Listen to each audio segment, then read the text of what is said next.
The pen was lying directly on the line with my name. Rachel Morgan. Less than 10 feet away from me, my husband's mistress was sitting in his mother's living room, waiting for me to sign an agreement that had been prepared before my daughter was born. If I signed, I would leave our shared home after giving birth. Caleb would stay. His mother would have regular access to Clara, and during the weeks when I was at my weakest, they would be able to say every decision had been made in the baby's best interest. Diane placed 2 fingers on the pen and pushed it toward me. "You just need to sign the last page," she said. "We've already agreed on everything above it." "We haven't agreed on anything." Caleb sat on the couch, his elbows resting on his knees. Ashley sat at the other end, far enough from him that they could still pretend to keep their distance. "This is only temporary," Caleb said. "Just for the first few weeks. Sign it. This is to protect Clara." I was 32 weeks pregnant with her. My stomach pressed against the edge of the lowest chair in the room, while the signature page lay open in front of me, as though yes were the only acceptable answer. Ashley looked down at her hands. She did not look at me. Diane pushed the pen toward me again. "Think about Clara. After you give birth, you'll be tired. You won't be able to handle everything on your own." She was not really saying I would be tired. She was saying I would be unstable. I had heard that exact word in a 51-second voicemail, the voicemail Ashley accidentally sent me the morning after the baby shower. I lowered both hands beneath the table. Not because they were shaking. Because I knew that if I put them on the table, one of the 3 of them would place the pen in one of them. "Sign it," Diane said. "Then I'll pour the tea." The doorbell rang. Diane looked up. No one in the room was expecting another guest. "Probably the neighbor," Diane said, and she walked out. I heard the deadbolt, then the pitch of Diane's voice change, then shoes crossing the hardwood floor at an even, unhurried pace. Olivia Grant walked in with a document folder tucked beneath her arm. Her eyes moved over every person in the room before she spoke. "I'm Olivia Grant, Rachel's attorney," she said. "She asked me to be here." "This is a family matter," Diane said from behind her. "Then I'll stand," Olivia replied. She walked to the table, picked up the pen, and set it on the far edge, out of my reach. Everyone in the room watched her do it. "Rachel will not be signing anything tonight," Olivia said. Caleb stood up. "You don't need a lawyer in my mother's house." Olivia did not answer him. She took out her phone, placed it in the center of the table on top of the papers, covering the signature line exactly, and looked at me. I nodded. Ashley's voice came through the small speaker, slightly distorted and slightly fast, the voice of someone who believed she was talking to Caleb.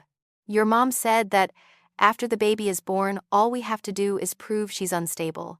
No one reached for the phone. Ashley looked up for the first time that entire evening. She looked at the phone, not at me, her face went pale. Caleb started to sit down, then straightened again. "That's being taken out of context," he said.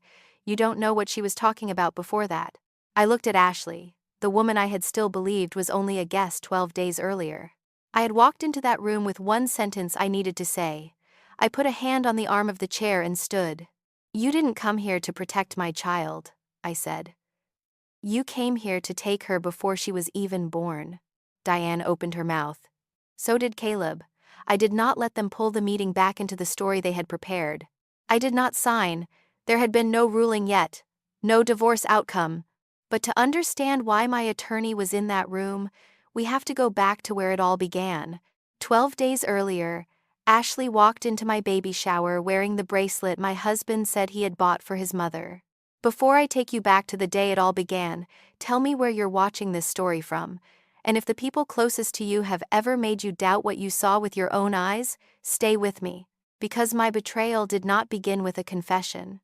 It began with an unannounced guest, a bracelet, and a name she should never have known.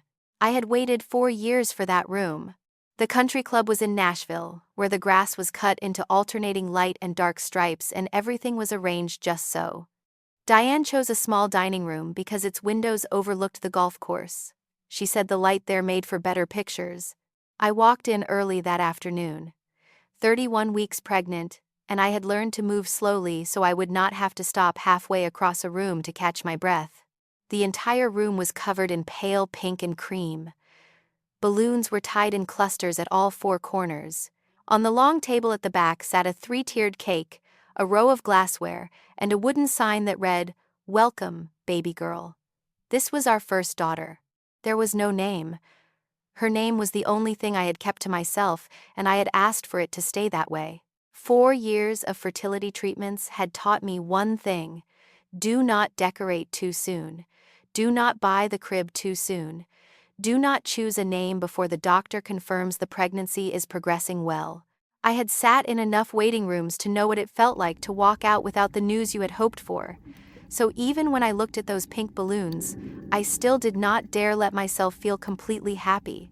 "You're standing off center." Diane appeared on my left with her phone already open to the camera. "Move over here." The window light. "Yes, Mom." She adjusted my shoulder, smoothed the fold in my dress, then stepped back 2 paces to take the picture. Diane did not host parties. She staged them. She had already sent me the color palette, the menu, and a seating chart. And when I told her we did not need a seating chart for a group where everyone knew one another, she replied that people always needed to know where they belonged. The guests began to arrive. Former co-workers from the records department, 2 friends from college, 3 neighbors. My sister Hannah arrived first and stayed close to me to help greet everyone. Caleb arrived late. I knew he was there when several people looked toward the door at the same time. Caleb sold luxury homes. He always knew how to walk into a room and make people notice him. He was not alone. The woman beside him was younger than I was, with dark blonde hair, wearing an olive green silk dress and carrying a gift box tied with a fabric ribbon. She did not turn left to look for the gift table the way everyone else had. She walked straight into the center of the room with my husband. "Hey, you." Caleb kissed my temple. "Sorry. The showing ran long." "It's okay. This is Ashley Reed." He said the name as if I should recognize it. Ashley is an important client of mine, and she also stages a few of the homes I'm listing. "Ashley, this is Rachel." "Congratulations." Ashley held out the gift box. "I don't mean to intrude. I'm only stopping by." I took the box. It was lighter than I expected. "Thank you," I said. There was a brief pause there, the kind Caleb should have filled with an explanation. He did not. He turned and started talking to someone about the golf course. I watched the distance between them. There was nothing obvious to point to. They stood about a foot apart, exactly like 2 co-workers.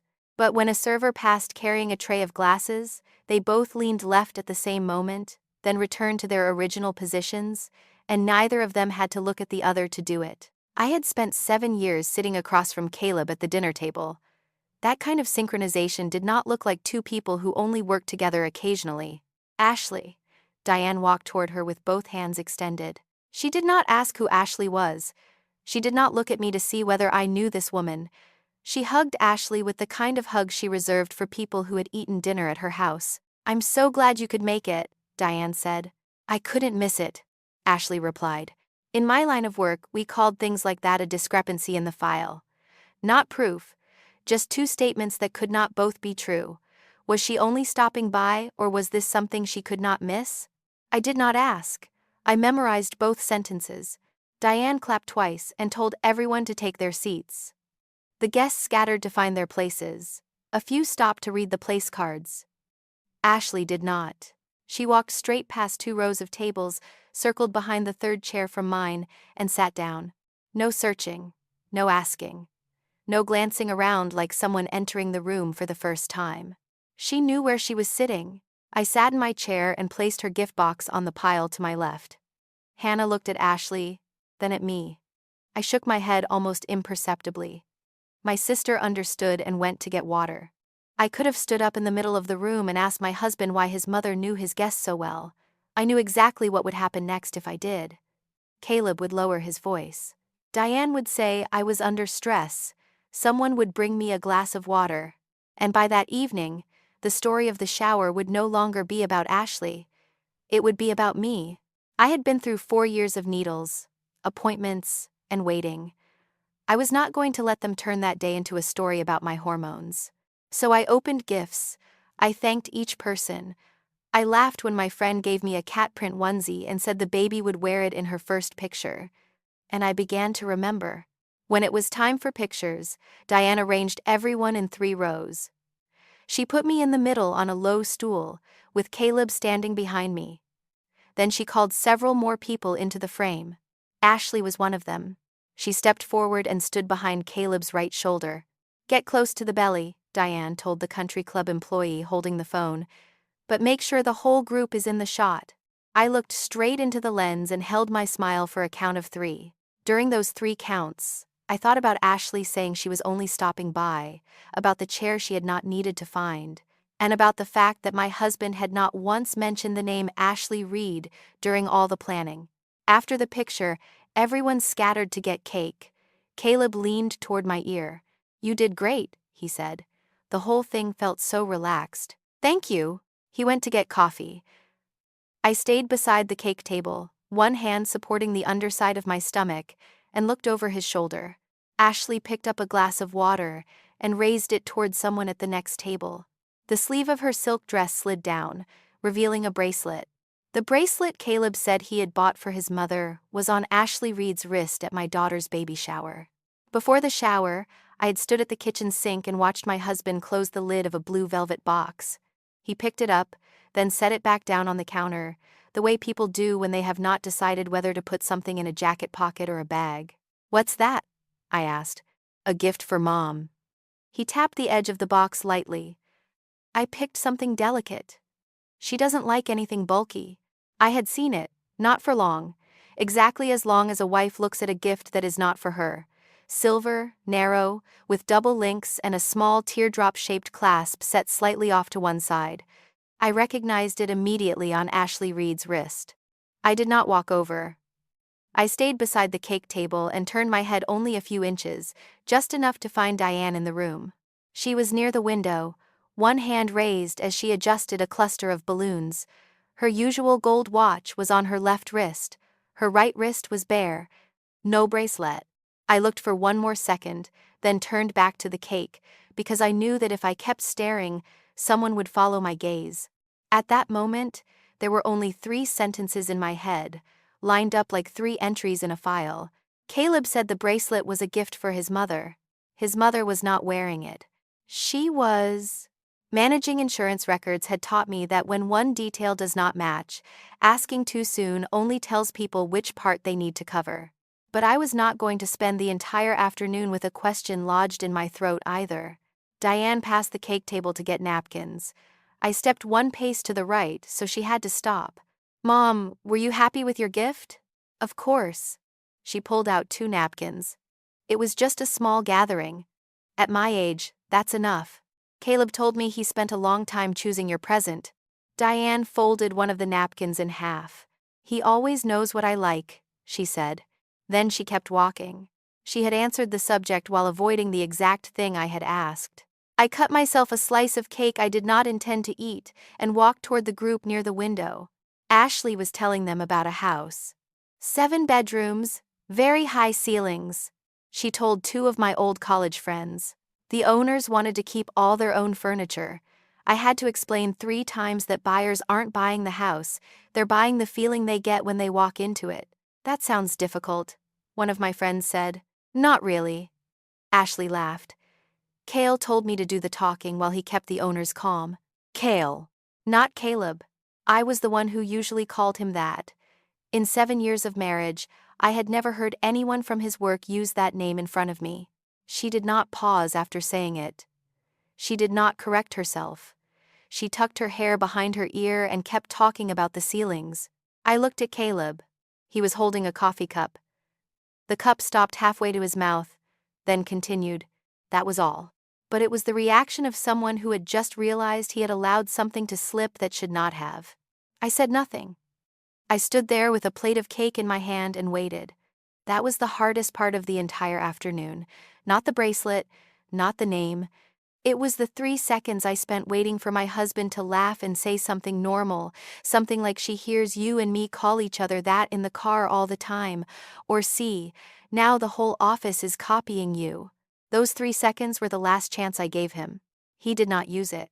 "With ceilings that high, the heating bill must be terrible," he said, then turned to me.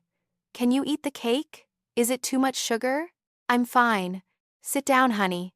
Diane's voice cut in from behind him. Time to open gifts. She clapped twice, just as she had when she called everyone to the tables. Everyone, pull your chairs over. Rachel, you take the chair with the pillow. No one in the room had just said anything unusual. There was no silence that needed rescuing, unless she had been listening too. Caleb laughed. He laughed more quickly than usual and patted the back of the chair in front of him. My mother always runs on schedule, he told the group. I set my cake plate down and walked to the chair with the pillow. During the gift opening that followed, I removed layer after layer of paper and ribbon. I held each item up for pictures.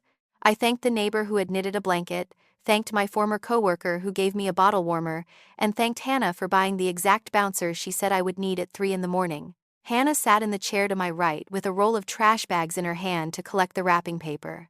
Are you okay? She asked without looking at me. I'm fine. I'll ask again when we get to the car. Don't ask me here. She nodded once and pulled the trash bag closer to my feet. And while my hands untied ribbons, my mind was doing something else. I did not write anything down. I simply retained 2 details the way I would retain 2 conflicting entries in a file. A silver bracelet with a teardrop clasp, purchased for my mother-in-law, was on someone else's wrist. A nickname only I used had been spoken far too comfortably by a woman who had met me that day.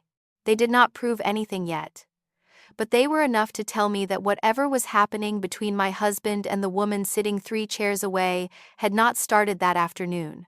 In the middle of it all, Caleb sat on the arm of the chair beside me and put a hand on my shoulder for a picture.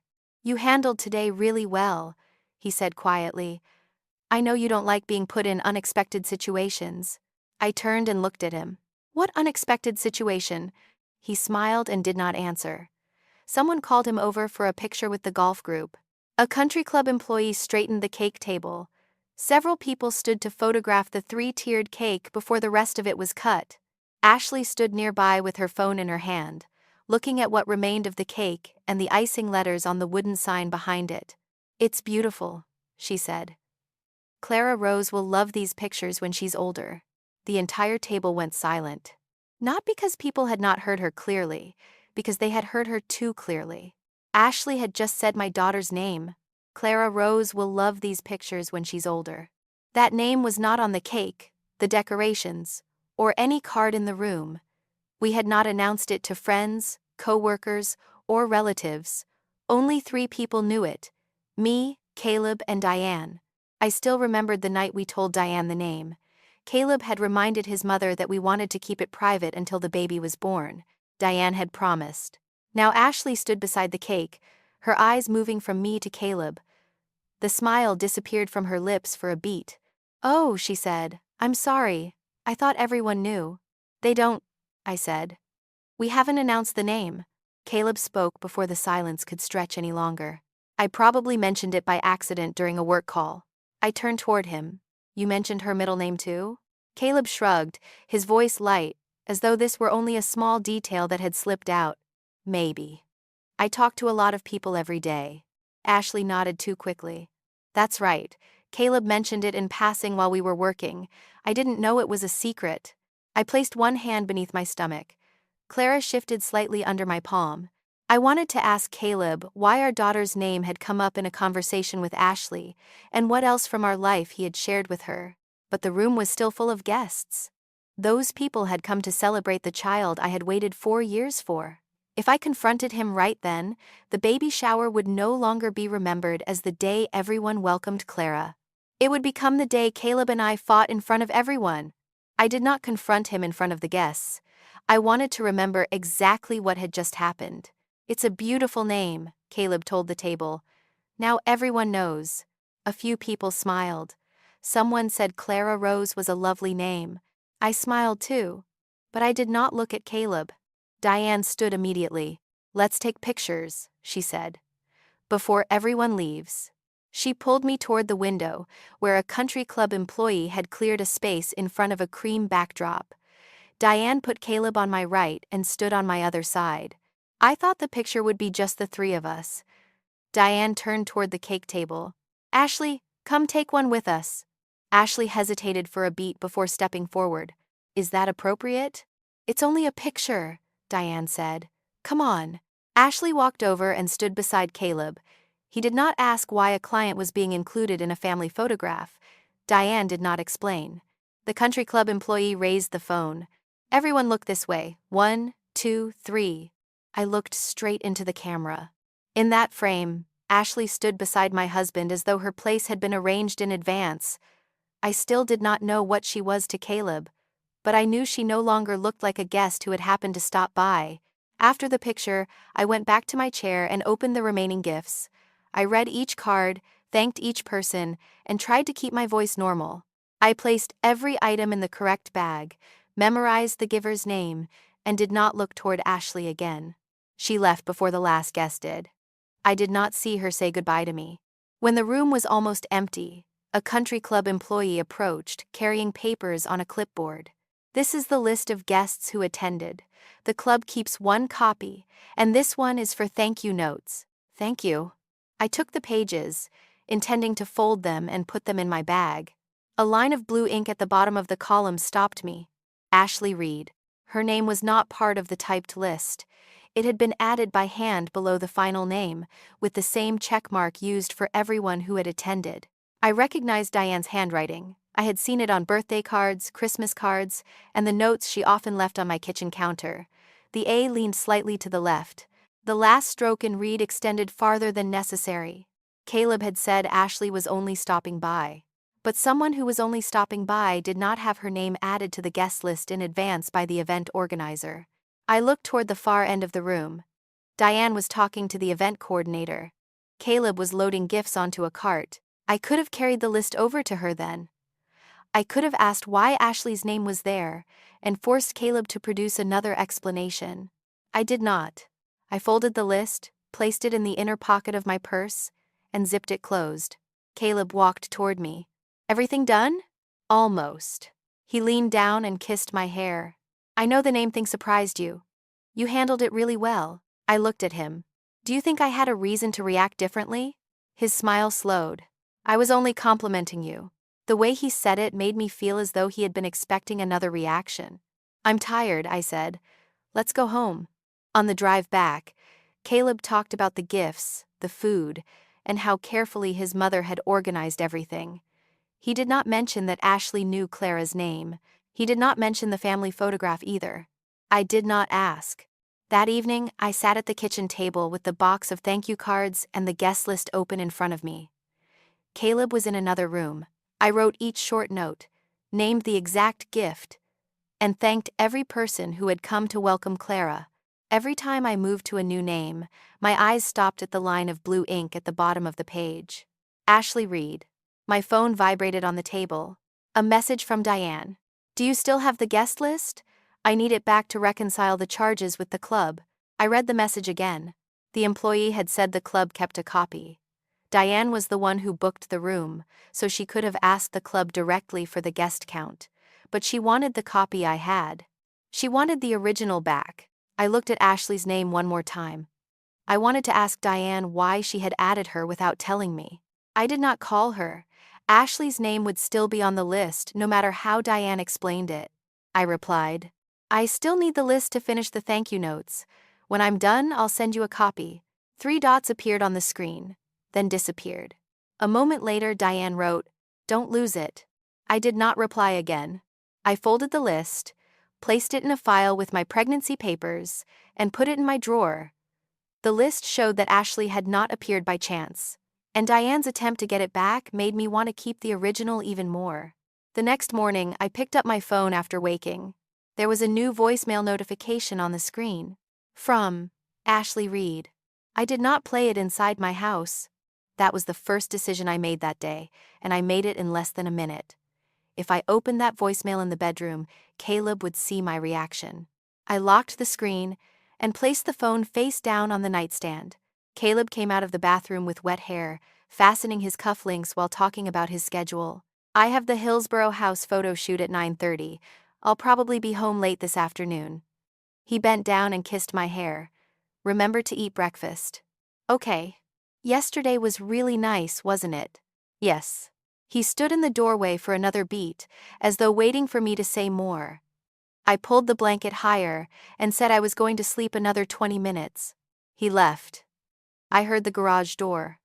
I lay there staring at the ceiling and counted the seconds until I could no longer hear his car. Then I got up, dressed, and drove to work like it was any other Monday. On the way, I stopped at the light at Charlotte Avenue, and my phone sat right there in the holder, glowing with the notification that had not gone away. I reached for it. Then I pulled my hand back. Not while the car was moving. Not while I was carrying her inside me. The light turned green. She kicked low on the left side, the morning kick she had given me since week 26, and I kept both hands on the wheel for the remaining 2.5 miles. My company's parking lot was behind the building, shaded by 2 old oak trees. I always parked in the outer row, because fewer people walked past there. I turned off the engine at 7:43. I sat still for a moment with both hands on the steering wheel. Part of me truly wanted to delete it. I knew exactly what that feeling was. It was the part of me that had spent 4 years in treatment, and more mornings than I could count injecting myself in the stomach to have the belly I carried now. That part told me there were only about 9 weeks left, that some things could not be unheard once you heard them. I opened my phone and pressed play. There was the sound of an engine. A turn signal. Ashley's voice came through, unguarded and unperformed, the voice of someone driving and accustomed to talking to the person on the other end. "Kale, I just left the Franklin place. I should be there in about 15 minutes. I called the property manager. They're holding the unit for us through the end of the month. You said we had to wait until after she gives birth, but they need an answer about the lease this week. I can't sign it alone." A short pause. A car horn in the distance. "Oh, your mom called me this morning. She brought up yesterday again. She said it was fine, not to worry, no one noticed the name thing. Then she brought up that idea from before. Then she said it.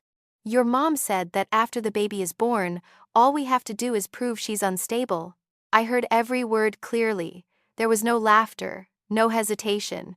She said it in the same voice she had just used to talk about the property manager. "I think it's a little extreme, but she said the first few months are the easiest time, everyone's exhausted, everyone cries, and..." She stopped. Wait. Fabric rustled.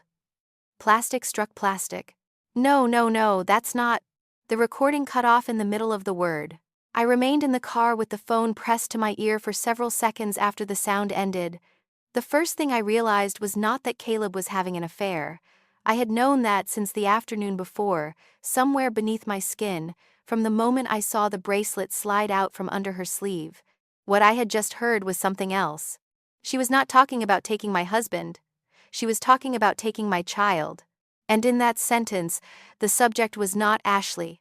Not Caleb, your mom said. I lowered the phone to my lap. Beyond the windshield, 2 coworkers walked past with paper coffee cups, talking as they went. One of them waved at me. I waved back. Then I played it a second time. This time I did not listen to the content. I listened to how it was said. She said, "That idea from before." That meant there had been at least one earlier conversation. She said, "You said we had to wait until after she gives birth." That meant the timing had already been chosen. She said, "I can't sign it alone." That meant Caleb still needed to participate in those papers. She said, "The first few months are the easiest time," and she said it as though repeating someone else's words. No one invented a plan that detailed on a Monday morning. I opened my notes app and typed 3 lines exactly the way I documented a complaint call. Source, time, duration. Voicemail received Monday at 6:52 a.m. Sender, Ashley Reed, number ending in 4471. Duration, 51 seconds. I opened the voicemail options, selected share, and sent the audio file to my personal email address, the one I had created in college and Caleb had never used. I used a string of numbers as the subject. I left the message body blank. I saved another copy to my personal cloud folder under the same string of numbers. Then I checked to make sure the original was still in the voicemail inbox. It was... I did not delete it. There was one thing I wanted desperately to do then, and I want to record it accurately. I wanted to call 4471 back. I wanted to hear what she said when she realized who was on the other end. My finger was already on her name. But I had managed insurance records long enough to know what happens when you tell the subject what you are holding. They change their number. They change their story. They call the third person before you do. If I called back that morning, by noon all three of them would be sitting together, agreeing on one version. I locked the screen and put the phone in my bag. Then I took a tissue from the glove compartment, wiped my face, checked myself in the rearview mirror, and walked into the building at 7:58. I worked the entire day. I processed 14 files. I sat through a 40-minute meeting about a new procedure. I ate lunch with the same two people I always ate lunch with, and told them that yesterday's shower had been beautiful, that my mother-in-law had organized everything, and that someone had given me a baby bouncer. No one looked at me and saw anything different. At 3 that afternoon, I went into the second-floor restroom, locked myself in a stall, and stood there for about 4 minutes. I did not cry. I only stood with one hand against the partition and let that sentence make a complete circuit through my mind until it no longer startled me. Prove she's unstable. She. Not Rachel. Not his wife. Then I washed my hands, returned to my desk, and opened the next file. That was the day I learned something about myself I had not known before. When other people try to throw you off balance, you do not necessarily have to fall. Sometimes you only have to stand still long enough to see clearly who is doing it. I also made 2 decisions that day, and I kept both of them. I would not confront Caleb when all I had was a 51-second audio file and nothing else. And I would not mention the voicemail inside my house until I knew who else was involved in that plan. Before I left the office, I scheduled an appointment with family law attorney Olivia Grant. Her earliest opening was 9 the next morning. Olivia Grant's office was on the 4th floor of a red brick building on Church Street, above a dry cleaner and a coffee shop. The waiting room had 4 chairs, a water dispenser, and a box of tissues positioned where it could be reached from either side. I went there with one question. Were 51 seconds of voicemail enough to protect Clara? I sat down at 8:51 and did not touch the tissues. At exactly 9, a woman with shoulder-length brown hair came out and shook my hand. Olivia Grant, come in. Her desk held 3 stacks of files and no family photographs. She pulled out a chair for me, set a glass of water in front of me, and opened a blank legal pad. Tell me everything from the beginning, she said, in chronological order. Do not leave out a detail because you think it is unimportant, and do not insert conclusions in the middle. I will ask questions afterward. I told her. The blue velvet box on the kitchen counter 6 weeks earlier? Sunday's shower, the woman who had walked in with my husband without warning, the bracelet on her wrist and my mother-in-law's bare wrist, the nickname, the chair she did not have to find, my daughter's name spoken in front of 28 people, the family photograph, the handwritten line in blue ink at the bottom of the guest list. Olivia wrote. She did not look up, nod sympathetically, or say she was sorry. When I reached the message asking for the list back, her pen stopped. You still have the original. In my pregnancy file, I photographed both sides. Good. Then I told her about the voicemail. Play it from your phone, she said. Not the copy you emailed. The one still in your voicemail inbox. I slid my phone across the desk. She turned on the speaker and placed it between us. Those 51 seconds felt longer with another person listening. When it ended, Olivia said nothing for about 3 seconds. She wrote 3 lines, then looked up. From now until I tell you otherwise, do not replace this phone, do not factory reset it, do not delete the voicemail, and do not let anyone borrow this device. The file as it remains in the voicemail inbox, together with the incoming number and the time received, is the version we need to preserve. The copies are for backup and working purposes. I emailed one copy and saved another to an external drive. Keep both exactly as they are. Send me another copy today. She wrote an email address on a sheet of paper and pushed it toward me. And document the exact time you received it, its duration, and the originating number. I already did. Monday at 6:52 a.m. 51 seconds.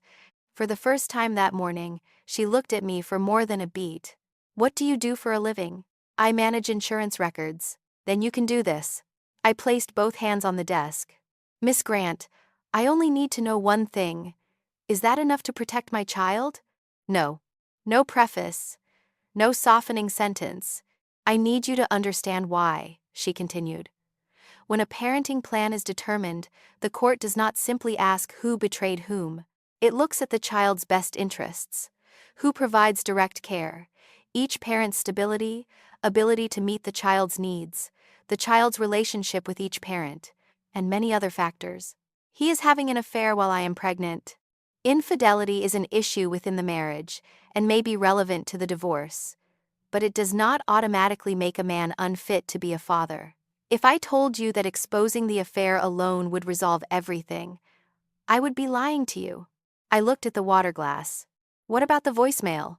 This voicemail matters. She tapped the tip of her pen against the pad. It does more than support what you know about the relationship. It records people discussing how to characterize you after you give birth. That needs to be preserved and documented when it happens, not recalled 6 months later. But it is not enough. Not by itself. A 51-second recording can be explained in many ways. They can say it was exaggeration, a misunderstanding, or Ashley speculating on her own. What makes those explanations harder to sustain is other documentation and conduct that line up with it. That was the sentence I carried home that day. For the previous 24 hours, I had been looking for one thing. A piece of evidence strong enough to place on the table and make everything stop. There was no such thing. So, what do? You build a record. Olivia turned to a new page. Truthfully, with dates. No exaggeration, no speculation, no adjectives. If your husband misses a prenatal appointment, you record the date and that he was absent. You do not write that he does not care about the baby. Verifiable events are what help you. And what am I not allowed to do? I asked because I knew I was angry, and angry people are often far too confident in their own choices. Olivia counted on her fingers. Do not secretly record conversations to manufacture evidence. Do not open his private email, phone, or accounts, even if you know the password. Do not drain the joint account or move assets. Do not withhold reasonable pregnancy information concerning Clara. Any one of those actions could become the first page in the file they are trying to build about you. I understand. I am going to say it again to be certain. She put down her pen. They are preparing a story that you are unstable. The worst thing you can do is give them chapter 1. I sat still and let that sentence settle. Should I confront Caleb directly? Tonight? Not yet. She shook her head once, decisively. The moment he knows you heard the voicemail, messages may be deleted, explanations may be coordinated, and everyone will become more careful about what they leave behind. You get one chance to let them know what you have. Do not use it tonight. I have to live in that house and say nothing. I am not asking you to remain if you feel unsafe. Her voice softened slightly for the first time. But if you stay, do not reveal the voicemail, and do not change your behavior abruptly. I know that is the hardest thing I have asked of you. She slid 2 pages toward me. The representation agreement, initial retainer, and scope of work. I read both pages in full. Then I signed my name at the bottom and dated it. Call me Olivia, she said. I picked up my bag and stood. At the door, I turned back. You are not going to tell me I am guaranteed to win, are you? No, I would never say that to anyone. She stood as well. But I will tell you something else. You came here before they knew you had discovered the plan. That is an advantage no attorney can buy for a client. She handed me a small sheet of paper folded in half. First task. By Friday, I need 12 months of complete statements from the joint account you share with your husband. Every page. I had been doing this work for 11 years, and I knew something most people did not. People cannot hide money. They can only hide the reason for it. On Wednesday night, Caleb went to dinner with a group of brokers in Green Hills. He texted me just before 7 that he would probably be home around 11. I sat down at the dining table with my laptop, a glass of milk, and the joint bank account that had been in both our names since the year we married. I did not open his private email. I did not touch his phone. I logged in with my own username and password to an account I co-owned, then downloaded 12 months of statements in spreadsheet format, 487 transaction lines. I opened a new sheet and did exactly what I always did with claim files. Date column, amount column, merchant column, notes column, containing only what appeared on the statement, never conclusions. Then I sorted by merchant name and started reading. The first thing that appeared was not a large charge. An Italian restaurant in Germantown called Rosetta, 27 times in 12 months, an average of $110 to $140 each time, almost always on Thursday nights. I had eaten at Rosetta exactly once in my life, on our anniversary the year before. I filtered those lines separately and noted 27 transactions, mostly Thursday evenings, totaling $3,280. No conclusion, only the number. Next came the hotels. 4 charges at a hotel in Franklin, 3 at a riverfront hotel in Chattanooga, 1 in Memphis, each for a single night. None matched a trip I had ever taken with him. I knew Caleb traveled for work. He had project presentations outside the city, and sometimes his job truly required an overnight stay. I wrote that in the notes column too, because Olivia had told me the fastest way to destroy a file was for the person building it to try to make every line look guilty. Then I reached the third group. Reed Staging Co. 9 payments, from $800 to $2,400 each, spread across the months. Those payments were not inherently unusual. Caleb was a real estate agent. He hired home stagers. At the shower, he had told me Ashley often staged houses for him. What stopped me was that those charges were here, in the account where I deposited my paycheck every 2 weeks. I opened our shared family calendar on my phone, the one we had created when we began fertility treatment, so no one would forget an appointment. I placed the 2 screens side by side and began matching dates. November 17th. Statement. Rosetta, $138, 9 p.m. Shared calendar. Caleb client meeting Brentwood, 7/9. February 9th. Statement. Chattanooga Hotel. Shared calendar. Caleb broker conference, home late. March 24th. Statement. Rosetta.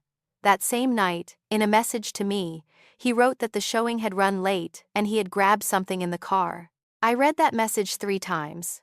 Not only because it hurt, I needed to be sure I remembered correctly, that I was not bending an old message to fit what I wanted to see. He had grabbed something in the car. $122 at Rosetta. I sorted the sheet by date and looked for the beginning. Before September of the previous year, the account looked exactly like an account belonging to a couple trying to have a baby. Medication, clinic bills, gas, groceries, a car payment. The first Rosetta charge was September 19th. I sat looking at that date for a long time. September 19th. Almost 11 months earlier. Nearly 4 months before my first positive pregnancy test in 4 years. I remembered that morning. I remembered sitting on the closed toilet lid with the test in my hand, while Caleb knelt on the floor and wrapped his arms around my knees. He cried. I had thought it was the happiest day of our 7 years together. Now I knew these transactions had started almost 4 months before that day.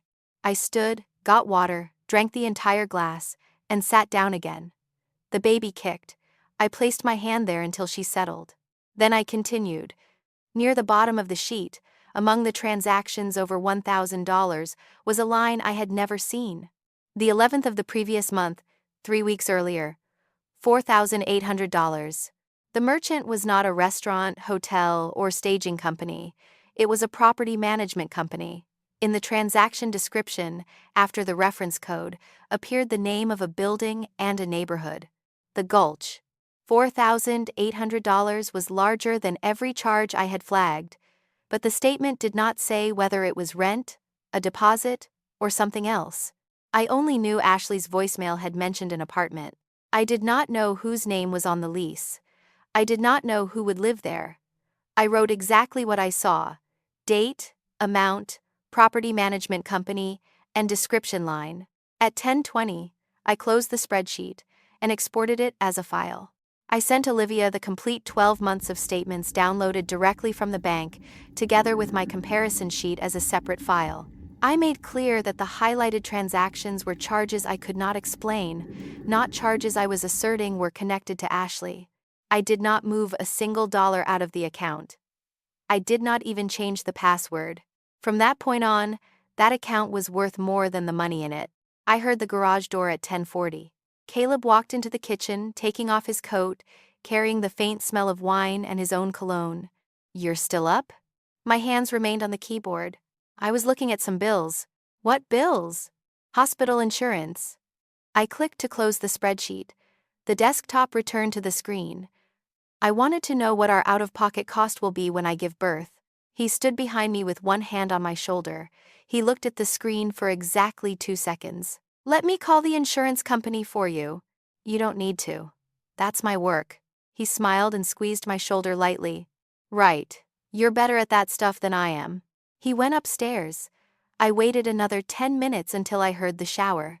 Then I reopened the laptop, not to the spreadsheet, but to the inbox of the shared email account we used for household matters, electric bills, oven warranties, neighborhood association notices. I typed the name of the property management company from the statement into the search bar. One result. A deposit confirmation email from 3 weeks earlier, containing the apartment information, expected move-in date, and one final line. Intended resident, Ashley Reed. I read that email 3 times in the dark kitchen, lit only by the screen and accompanied by the sound of the shower upstairs. It was not a letter, it was a confirmation form, the kind of automated document any property management company sends after receiving payment. It had an application number, a building name, a unit number on the 9th floor, a line showing the deposit had been received and the payer's name, Caleb Morgan, and it had the final line. Intended resident Ashley Reed. Below it was the apartment handover date.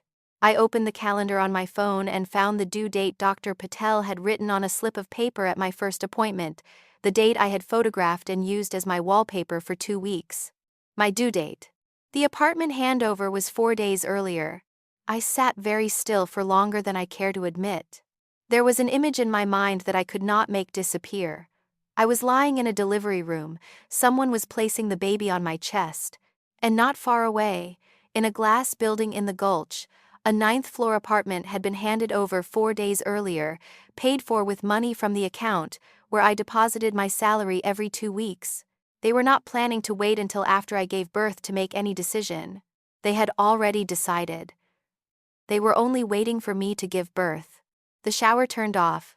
I closed the laptop, plugged it in, and went upstairs. That night I lay beside my husband listening to him breathe and did not fall asleep until nearly 3.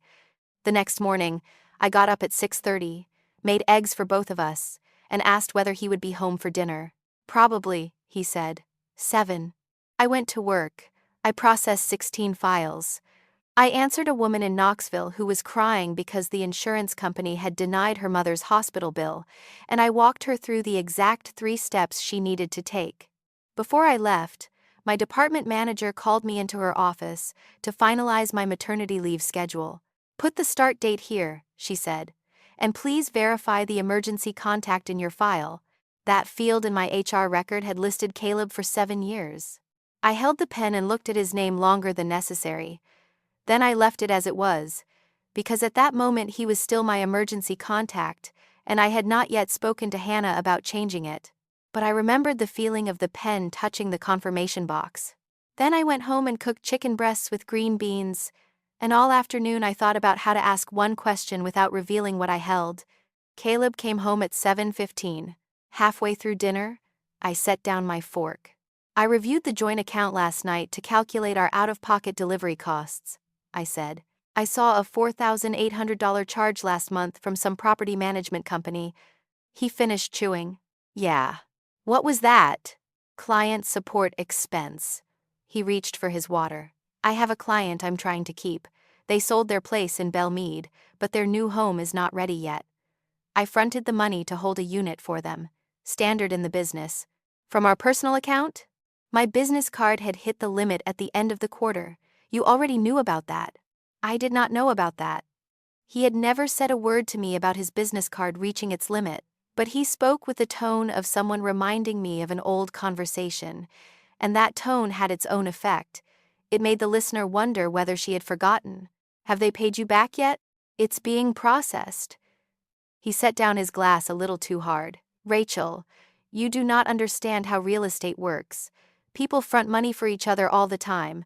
If I counted every dollar with every client, I would never sell a house. That was the sentence I needed.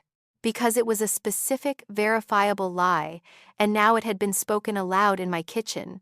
I could have opened my phone then. I could have placed it on the table, turned the screen toward him, and made him read the final line. I picked up my fork and kept eating.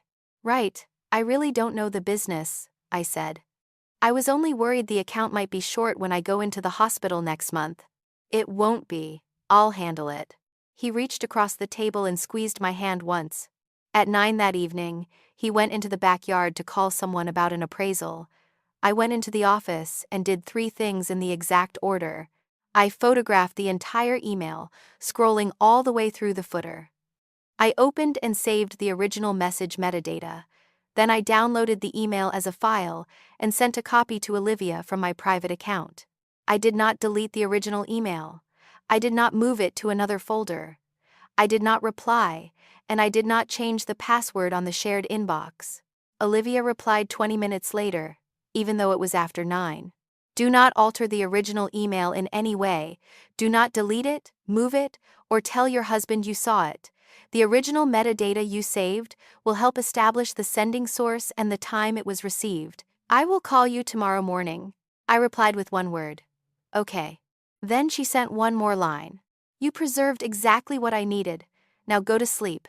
I turned off the office light and walked down the hall. The nursery door was slightly open. I pushed it wider and stood in the doorway. The rocking chair by the window. The crib that had taken me 4 hours to assemble because I had done one step wrong and had to take it apart. The stack of onesies I had folded on Monday still sat in 2 piles, the cat print one on top. The pale blue wall I had painted myself at 24 weeks because I could not stand sitting still anymore. I had thought about this room for 4 years. And that night, standing in the doorway, I asked myself a question I could not have imagined 1 week earlier. When the hospital discharged me, where would I carry my daughter? It was not only a question of whether I should leave this house. The real question was this. A few days after giving birth, when I could not sleep for 3 consecutive hours, when I was exhausted and might burst into tears over something small, who would be in the house with me? And who would be the one telling the story of that moment afterward? I closed the door and did not turn on the light. The next morning, Olivia called at exactly 8, and she did not ask whether I had slept. "Next task," she said. "I need a list. Your entire pregnancy from the first appointment through today. 1 line per appointment, date, purpose, and whether your husband was present or absent. And include the appointments he attended, especially the ones he attended." 8 appointments. Caleb attended 3. I went to 5 alone. I made that chart on Friday morning at the kitchen table, with 3 things open at once. Our shared calendar, Dr. Patel's appointment reminder emails, and the messages between Caleb and me. None of it was something I had to obtain secretly. The clinic sent reminders to my inbox. The calendar was shared. The messages were ones he had sent me. I created 4 columns: date, purpose of appointment, present or absent, notes. Appointment 1, week 8. Ultrasound to confirm the heartbeat. Caleb attended. He took the entire morning off. He carried the ultrasound picture all the way to the parking lot and called his mother just outside the clinic door. I wrote, present. Appointment 2, week 12. Screening tests. Caleb attended. He asked Dr. Patel 4 questions and typed the answers into his phone. I wrote, present. Appointment 3, week 16. Routine checkup. He texted at 9:20. Stuck at a closing. Go ahead without me. Call me afterward. I wrote, absent. Reason given. Closing. Appointment 4, week 20. Anatomy scan. The appointment when they could tell us whether the baby was a boy or a girl. He attended. He held my hand for 40 minutes. When the technician said it was a girl, he bent down, kissed my forehead, and said he was probably going to spoil her rotten. I sat in front of the screen looking at that line for a long time. Then I wrote, present. Appointment 5, week 24. Glucose tolerance test. The one where I had to drink a bottle of orange liquid so sweet it made me nauseated, then sit in the waiting room for an hour. He texted at 7:50. Client flying in from Dallas. I have to pick them up. Text me when you're done drinking it. I wrote, absent. Reason given: picking up a client from Dallas. Then I opened the bank statement spreadsheet in the next tab and found that date. There was a payment to Reed Staging Co. on the same day. I entered the merchant name and amount exactly as they appeared on the statement. That evening at 8:20, Rosetta. $131. I left those lines beside one another on the screen and added nothing else. I did not write, he lied. I did not write, he was with her. In the notes column I wrote only, same-day transaction with Reed Staging Co. Transaction at Rosetta at 8:20 p.m. Olivia had been very clear with me. Record the event, not a conclusion in place of the event. Appointment 6. Week 28. Tdap vaccine and routine checkup. Absent. Reason given: last-minute showing. Appointment 7. Week 30. Fetal growth check. Absent. No reason given. I searched our messages from that day and found only one line he sent that afternoon. All done? Everything okay? Appointment 8. Week 31. Check up the week before the shower. Absent. Reason given: broker team meeting. 3 present. 5 absent. I sat looking at that chart and felt the urge to edit it. Not to add anything. To take something away. The week 20 line, the one where he held my hand for 40 minutes. I knew exactly how that line could be used. People would point to it and say, "See, he attended the most important appointment, he was emotional, he loves the baby." I left the cursor at the beginning of that line longer than I want to admit. Then I called Olivia. "He attended 3, I said. "One of those looks very good. If I include it, their side will use it." "Include it? Are you sure?" "Rachel, listen to me." I heard her set down a cup. "If you give me a chart where your husband is a terrible man on all 8 lines, the first thing his attorney will do is find one line you omitted. They only need to find one. Then every other part of your chart comes into question, including the parts that are true." "I understand. You are angry, so I am going to be direct. The value of this record is that you are not exaggerating. Do not destroy that value yourself." I kept all 3 present lines. I even kept the sentence about him spoiling her rotten. That afternoon, Caleb called from his car. "What class is tonight again?" "Childbirth preparation. Session 2, 6:30 on the 3rd floor in the hospital's prenatal education unit." "Right, I remember. I have an appraisal in Brentwood that ends at 6. I'll come straight over." "Are you sure?" "Rachel," he laughed, "I'm her father." I arrived at the hospital at 6:15. There were 11 pregnant people in the room. 10 had support partners with them. The chair to my left remained empty. Each person had an exercise mat, a ball, and a packet of printed materials. The instructor was named Bev. She had silver hair, a loud voice, and had taught the class for 19 years. "If anyone's support person is running late, leave the chair open," she said. "We're starting. 6:30. Empty chair." Bev explained the 3 stages of labor, when to call the hospital, and the 511 rule. I took notes. The woman to my right whispered to her husband about insurance.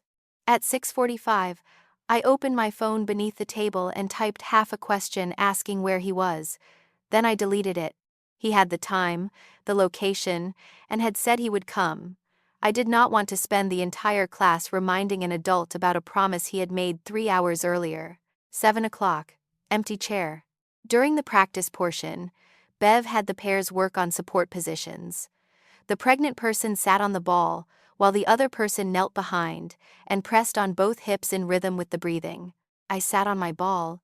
Bev moved around the room, correcting each pair's position. She stopped at mine. "Is your husband stuck in traffic?" "I don't know. He hasn't texted." She did not ask anything else. She knelt behind me, placed both hands on my hips, and counted breaths with me for 4 minutes. The woman to my right turned toward me during the break. "What does your husband do that he still isn't here?" "Real estate." "My husband is in real estate too. He was late to the first session." She smiled. "That schedule is impossible to predict." I smiled back and drank water. Strangers always choose the kindest explanation when they do not know the rest. I completed the entire class. I went through all 8 breathing rounds. I filled 3 pages with notes. I asked Bev 2 questions about whom to call if my water broke at midnight, and wrote down the answers. At 8:10, the class ended. I rolled up my mat, stacked my chair, and added the empty chair to the pile in the corner.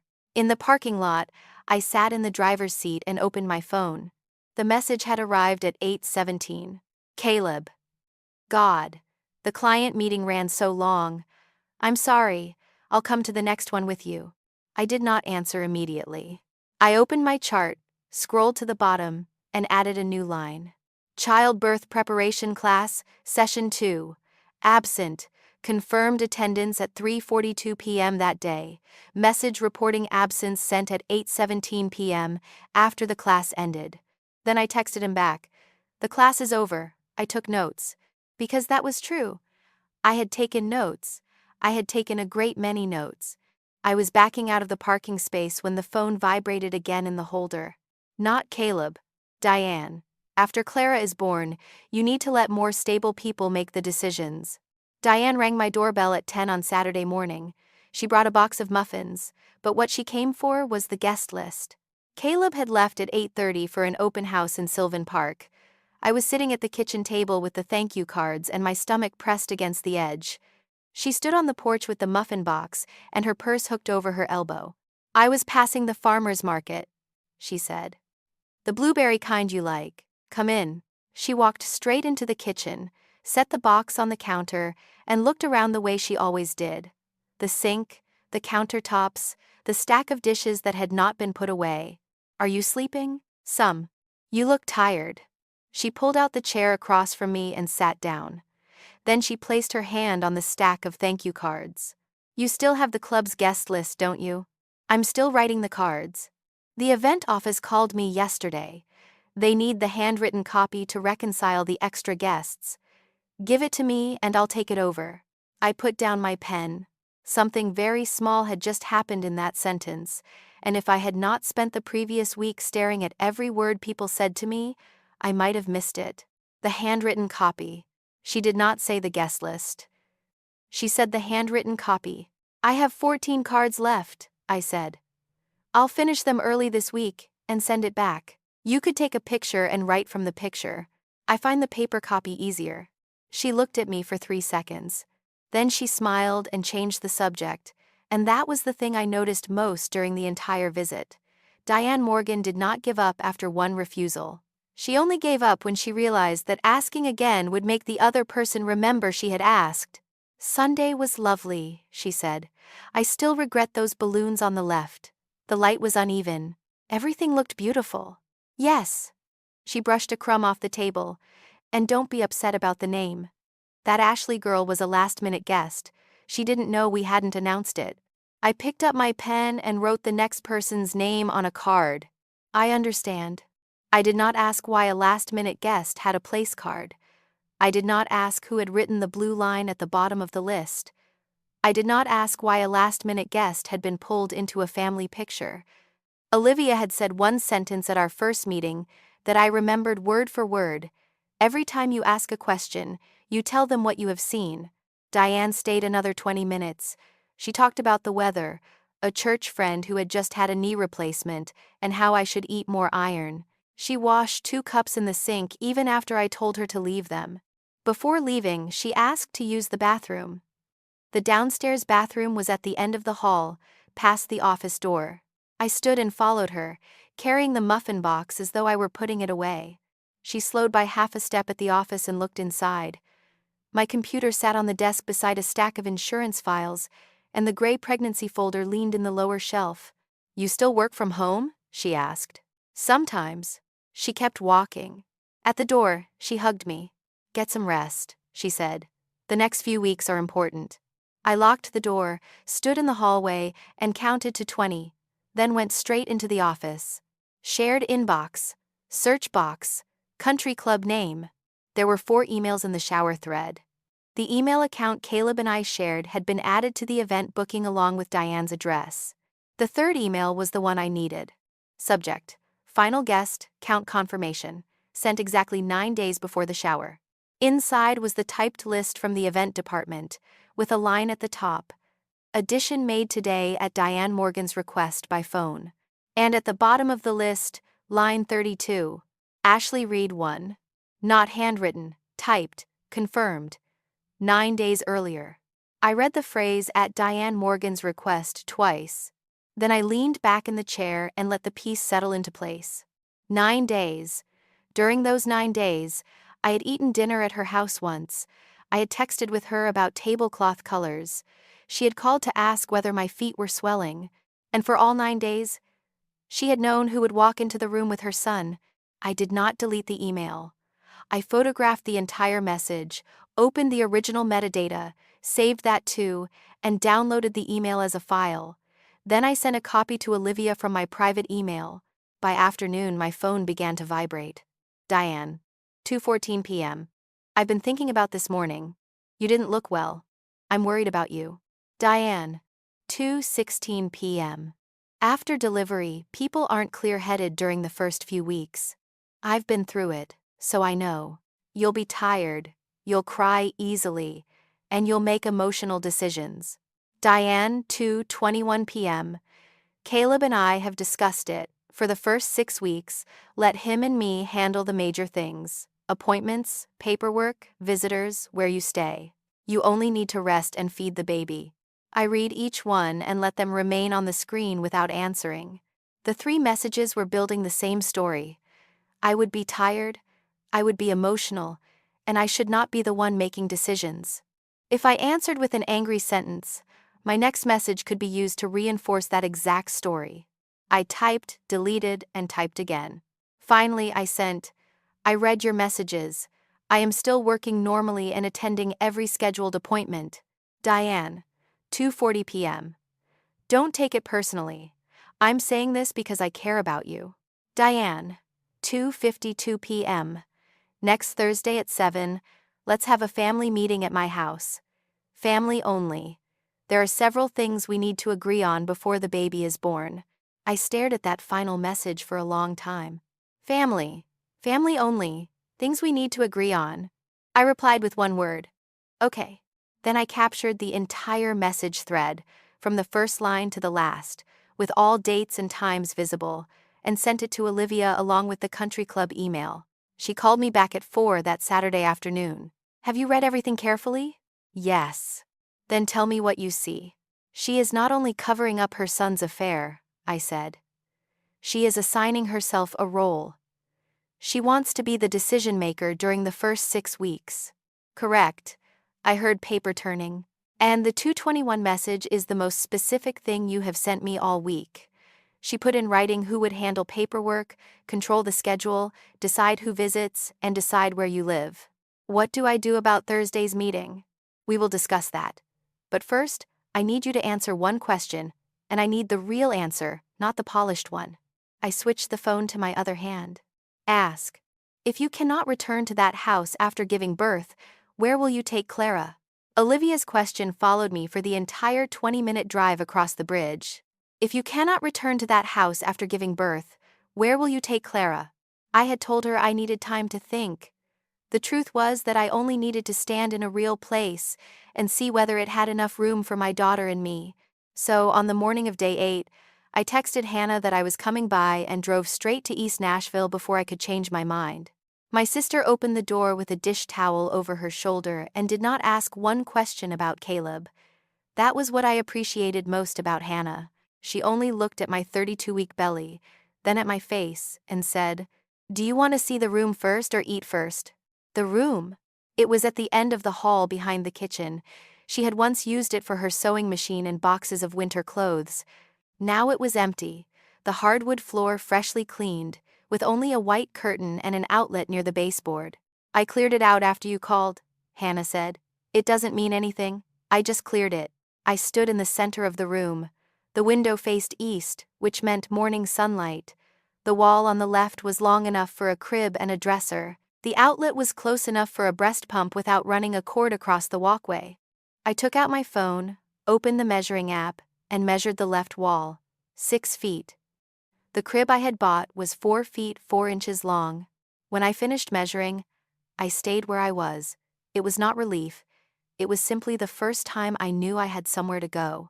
I had waited 4 years for a nursery in my own house.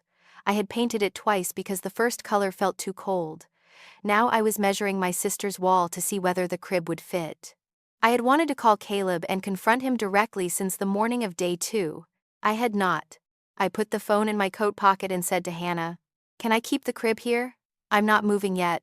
I only want to know I have a place." "Yes." She did not ask anything else. "For as long as you need. But I'm going to say one thing up front. Go ahead. I'm not pushing you to leave him, that's not my job. I just don't want the day you need to go to be the day you start looking for somewhere." I nodded. Hannah went into the kitchen and turned on the kettle, and I heard her open the cabinet as though it were an ordinary morning. For the first time in 8 days, I felt myself take a full breath. At 11, I called Olivia from Hannah's back porch. I told her about the room, the crib, and Hannah's agreement. Then I asked, "Can I move some things here ahead of time?" "What are you planning to move?" "My belongings, baby things, documents." Olivia was silent for a beat. "I'm going to divide this into 3 groups, so it is easy to remember," she said. Group 1, your personal identification and medical records, passport, copy of your driver's license, insurance card, pregnancy records, and treatment records. You may take those. Group 2, family heirlooms from your side, items inherited through your family with a clear history, not purchased with marital funds. You may take those, but photograph them and record the date. What is Group 3? Everything else. Her voice slowed. Household furnishings, electronics, vehicles, and money in the joint account. Leave them alone. Rachel, if you empty a disputed home, I will have to explain that conduct instead of explaining your evidence. Do not make me do that. I am not planning to empty the house. Good. You are preparing a backup place to stay, but you have not moved permanently, so do not call it a permanent change of residence. That decision could create legal issues we do not need to address yet. You only need to know you have somewhere to go. What about money? Do not drain the joint account. Do not make a large transfer. Continue ordinary spending. Your safety right now is in duplicate records, not moved money. I looked down at Hannah's backyard, where an old porch swing sat in the grass. "Okay," I said. "I will follow those 3 groups exactly." That afternoon, I drove home while Caleb was still at the office and did only what Olivia had authorized. I took my passport, a copy of my driver's license, my insurance card, the pregnancy file, and 4 years of treatment records arranged by date. I took the jewelry box my mother had left me and the quilt my grandmother had sewn, photographed both on the kitchen table, recorded the date, and sent the pictures to Olivia and Hannah. I touched nothing else. Not the tablet, not the camera we had bought together, not $1 in the account. I backed up every financial document I had downloaded, keeping 1 copy on an external drive, 1 in my private email, and giving Hannah a password-protected USB. She did not need to open it, she only needed to keep it. At 7 that evening, I pulled my hospital bag out of the closet and repacked it from the beginning. The last time I packed it was at 28 weeks, while Caleb sat on the bed scrolling through his phone and occasionally asked whether I needed more socks. This time I packed it alone. I added a copy of my insurance card, Hannah's phone number written by hand, and her address. I also wrote another page. Who would drive me? Who would stay with me? Who would cook during the first 2 weeks? And who knew the entry code to Hannah's house? Hannah's name appeared on all 4 lines. I read it again and realized I had written myself an actual support system with real names, real phone numbers, and a real address, not to prove anything to anyone, so that when the day came, I would not have to ask anyone's permission. My phone vibrated just before 8. "Where are you?" Caleb asked without saying hello. "I'm home. I went to Hannah's this afternoon." There was a silence longer than necessary. "Why didn't you tell me? You were with a client. You could still text me, Rachel." His voice was not loud. It simply turned dry. "You disappeared all afternoon. You're 32 weeks pregnant. Next time, send me a message." He did not ask whether I was tired. He did not ask what I had eaten. He asked only why I had gone somewhere without telling him. For 7 years, I had always sent him a message before eating with coworkers, changing an appointment, or staying at Hannah's past 6. I had thought it was courtesy between spouses. That afternoon, I did not text, and he reacted as though knowing my location was his right. I realized those updates had slowly turned into requests for permission without my noticing. I wanted to tell him I knew Diane had confirmed Ashley's name on the guest list 9 days before the shower. I wanted to ask who the apartment in the Gulch was for. Okay, I said. Next time I'll text. He came home at 9.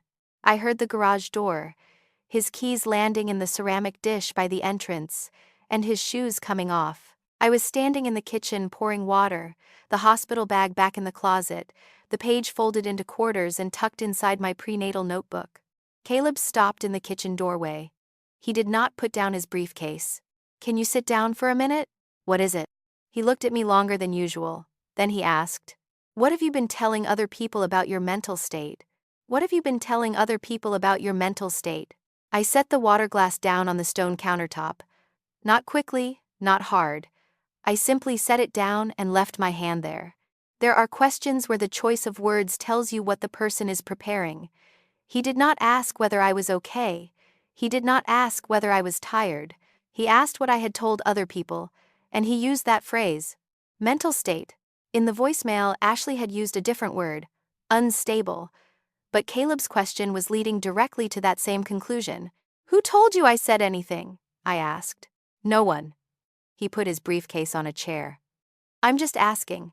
You're not just asking, Caleb. You waited for me in the kitchen to ask that question. He pulled out his usual chair at the dining table and sat. The light over the kitchen island illuminated half his face and left the other half in shadow. Fine. He rested both elbows on the table. Mom called me. She said you've seemed different since the baby shower. You haven't answered her messages. You went out all afternoon today without telling anyone. I only want to know whether you're under too much stress and whether you've been talking to someone about what is happening in our house. Who? Friends. Your sister. Someone at work. He paused. Or someone else. I knew he was waiting for me to mention Olivia. I had sat in her office on the morning of day 3, signed the representation agreement, and she had told me it was not time yet. I talked to Hannah, I said, about the empty room at her house. She is thinking about turning it into an office. He watched me for another 2 seconds, then lowered his shoulders. Okay, he said. I'm only worried. I walked to the table, pulled out the chair across from him, and sat. My stomach made the movement take longer than I wanted, but I needed to sit. I needed to look directly at him when I asked. I'm going to ask one question, just answer honestly. It doesn't need to be long. Okay. Is Ashley Reed only your client? He did not startle. I recorded that in my mind immediately, before he even opened his mouth. A person caught off guard usually shows something on his face. Caleb showed nothing. He only picked up the glass of water I had poured and rotated it once on the table. She is a staging partner, he said. I told you that at the shower. She handled all 3 Belle Meade listings this year. I did not ask what she does. I asked whether she is only a client. Rachel. He set down the glass. Do you hear yourself? Very clearly. You're 32 weeks pregnant. You just went through 4 years of injections, 4 years of hormones, 4 years of being disappointed every month. His voice softened, and that was the part that bothered me most, because it softened in exactly the right way. I know what your body is going through. The doctor said the 3rd trimester could make you tired and more sensitive. You saw a bracelet and turned it into an entire story. I said nothing. He took that as permission to continue. Do you remember September? You cried over a car insurance commercial. Do you remember what you said then? You said you could not even understand yourself. I remember. I'm not calling you crazy. He raised both hands. I would never say that. I'm saying you're carrying too much at once, and you need rest. This was the moment I wanted to stand up, walk into the bedroom, get my phone, and play Ashley Reed's voice in my own kitchen. I wanted to see his face when that sentence came through the speaker. I stayed seated. Olivia had told me that evidence revealed too early becomes evidence people have time to explain. I did not have many things he did not know I possessed. I had exactly one. I would not use it at 9 o'clock on a Sunday night in a private confrontation that changed nothing. I do not need rest, I said. I need you to answer the question I asked. I just did. You answered about her work. He pushed his chair back slightly and exhaled through his nose. I think you should talk to Dr. Patel. I looked up. Dr. Patel is my obstetrician. Exactly. She has followed you since week 8. She has known you from the beginning. He continued a little faster. I think I should go to your next appointment.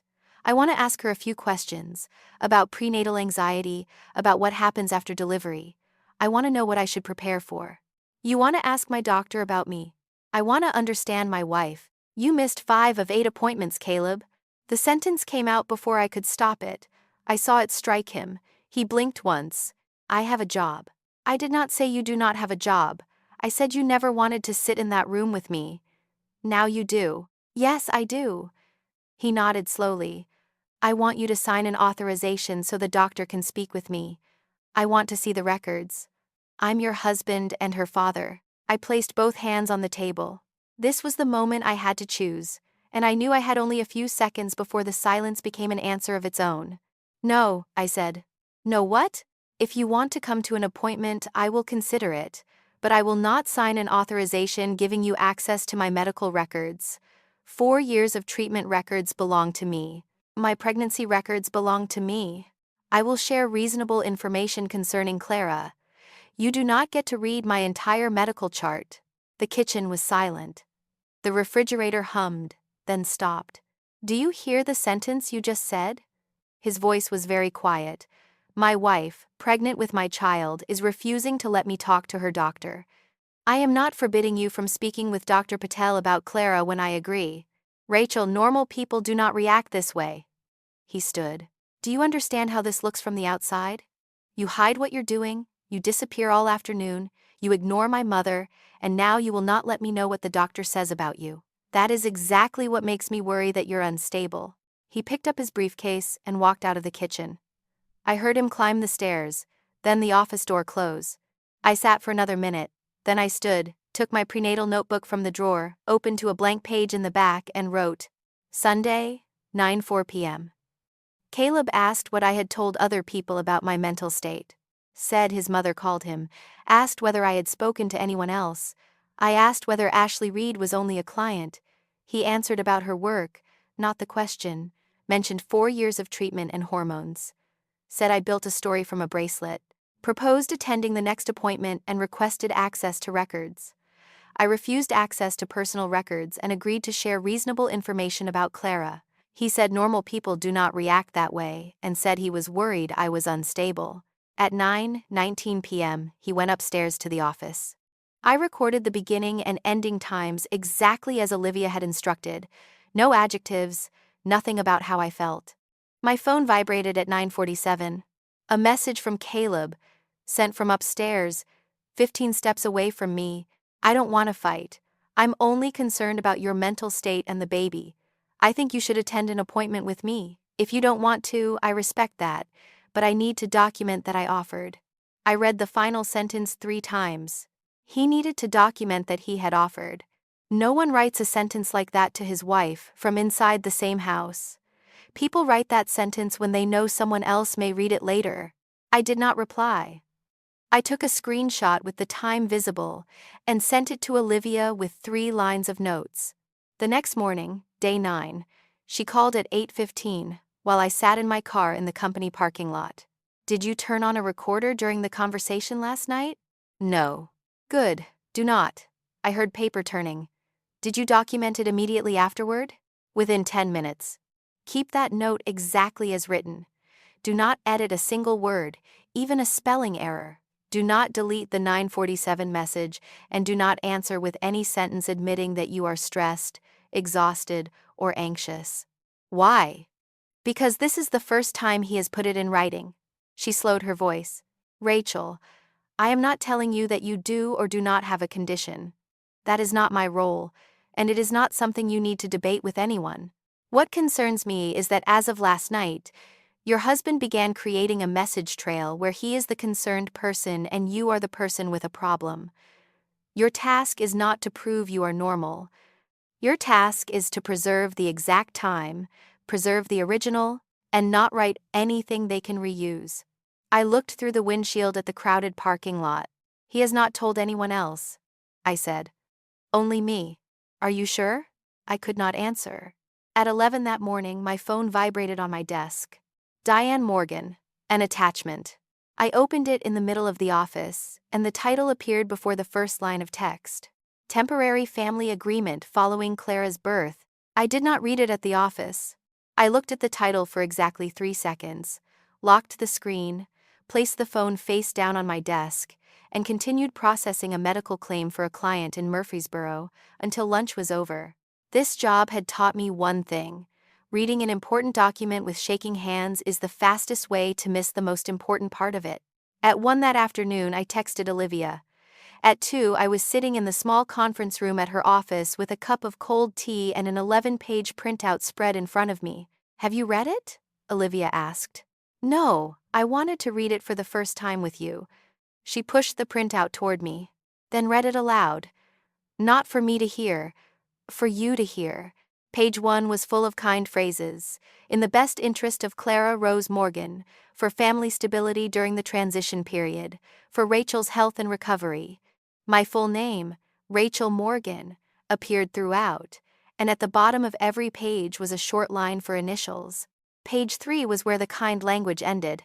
"During the postpartum recovery period, anticipated to last 6 to 12 weeks, Rachel will reside at the home of Hannah Cole in East Nashville." I read that sentence a second time. "They know my sister's name," I said. "They know where she lives." "Keep reading. Caleb Morgan will continue to occupy the marital residence at our home address in order to maintain the stability of the family residence." I put the page down. In those 30 seconds, I saw the nursery I had painted twice. The crib that took 4 hours to assemble because I did one step wrong and had to take it apart. The rocking chair by the window. All of it was inside the house that sentence had just handed to Caleb. I would leave. He would stay. And I would be the one carrying my daughter into an empty room in my sister's house. I wanted to pick up all 11 pages and throw them into the trash beside the door. I wanted to call Diane and ask what gave her the right to put Hannah's name in this document. I turned to the next page. "Page 5, I said. "This is the longest section." Olivia picked up her pen. It said that immediately after Clara was discharged from the hospital, Caleb would have broad and flexible parenting time, including overnight periods whenever he deemed appropriate. That he would make most decisions regarding medical care, nutrition, and scheduling during the first 6 weeks, because Rachel would be recovering and should not bear additional decision-making pressure. It said that Diane Morgan, as Clara's paternal grandmother, would have regular access to Clara, including care in the Morgan home when necessary. I reached the words, "when necessary," and stopped.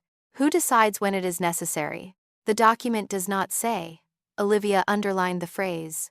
"That is the first thing I want you to notice. How many hours does broad mean? Who gets to change a flexible schedule?